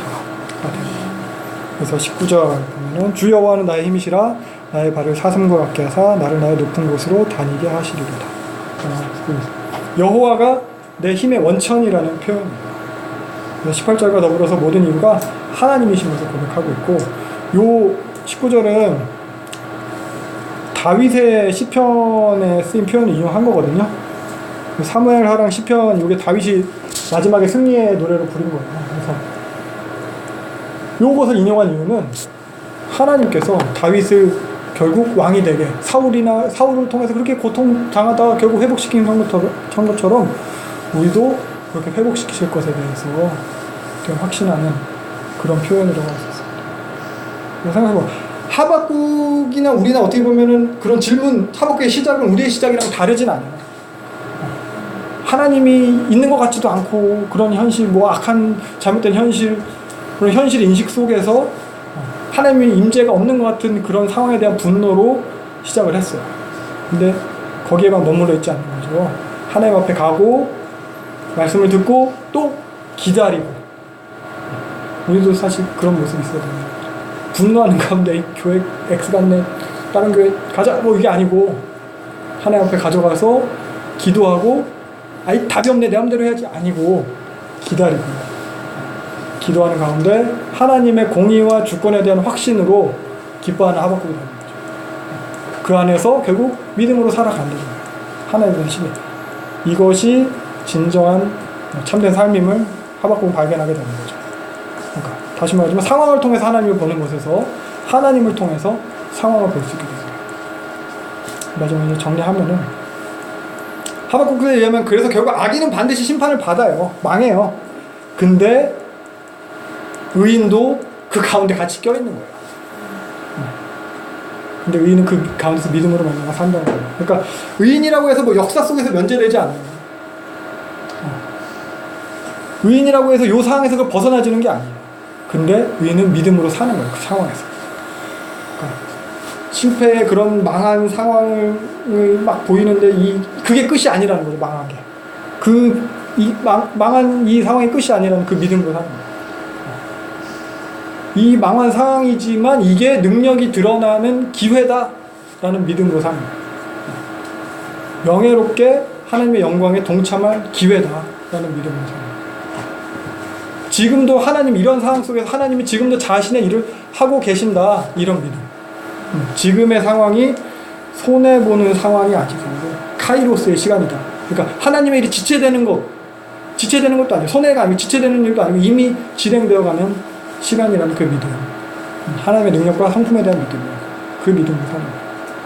그러니까 그 믿음으로 말미암아 사는 사람이니까 믿는 대로 살게 되겠죠. 믿음으로 말미암아 사는 대로. 그러니까 결국 하나님의 일에 동참하는 거예요. 요시야도 그래서 그렇게 산 거예요. 궁극적으로 보면 예수님도 그러셨어요. 예수님도 믿었어요. 자신이 고통스러운 성육신과 십자가를 지는 것이 하나님께서 결국 완성하실 구속사의 과정이라는 것을 믿었어요. 여기 뭐 창자가 끊어지고 뭐 이런 표현, 예수님께서 십자가에서 달리시면서 이미 다 예상하신 그 상황. 근데 하나님을 믿고 믿음으로 그 성육신의 십자가의 삶을 살아내신 거죠. 그게 가장 영광스러운 삶이고 명예로운 삶이고 하나님의 영광에 참여하는 삶이라. 예수님. 뭐 요시야도 계속. 사실 우리는 뭐 왕도 아니고 뭐 메시아도 아니지만 우리도 자신의 자리에서, 예수님은 예수님의 자리에서 그렇게 한 거고, 요시아는 요시아의 자리에서 한 거고, 우리는 우리의 자리에서 그렇게 하면 돼요. 하박국도 그랬어요. 하박국이 이거 내가 다 알았다, 끝, 그냥 있으면 다 되겠지, 이렇게 있은 게 아니에요. 하박국 뭐 했어요? 찬양을 만들었어요. 하박국 성가대였어요. 성가대니까 자기의 자리에서 찬양을 만들어서, 이거 표현들이 이거 다 공예배 때 부르는 찬양이거든요. 공예배 때 이것이 불리우게 하는 거예요. 다시금 우상숭배로 돌아가 있는 그 상황 가운데 살아가는 거예요. 제대로 불렸을지 안 불렸을지 몰라요. 너 그딴 노래 부르냐, 욕먹었을지 어떤지 몰라요. 사실 이건 시편에도 실리지도 않았어요. 근데 그것이 어떤 결과를 가져오든, 결과를 가져오지 못하든, 그것이 창자가 떨리는 상황일지라도 이렇게 하는 거죠. 그렇죠? 우주를 운행하는 일은 우리의 일이 아니죠. 하나님이 하시는 일이고, 우리는 그저 우리의 자리에서 믿음으로 말미암아 살게 되어지는 우리, 자신의 자리에서 그렇게 하나님의 일에 동참하는 우리, 그 영광에 참여하는 우리가 됐으면 좋겠습니다. 이것이 구원을 누리는 거예요. 이미 우리는 구원받았고, 구원받은 상태, 성화에 그 성화를 누리는 거예요. 그러니까 확신이 있으니까 두려움이 없는 거고, 그러니까 누릴 수 있는 거예요. 그러니까 자유한다는 거예요. 요시아는 그래서 최고의 평가를 받았고, 하나님 그래서 예수님을 다시 영광스럽게 높여주셨고, 그래서 우리가 그것을 믿는 자가 되면 좋겠습니다. 이 정도로 해서 하박국 마치면 될 것 같아요.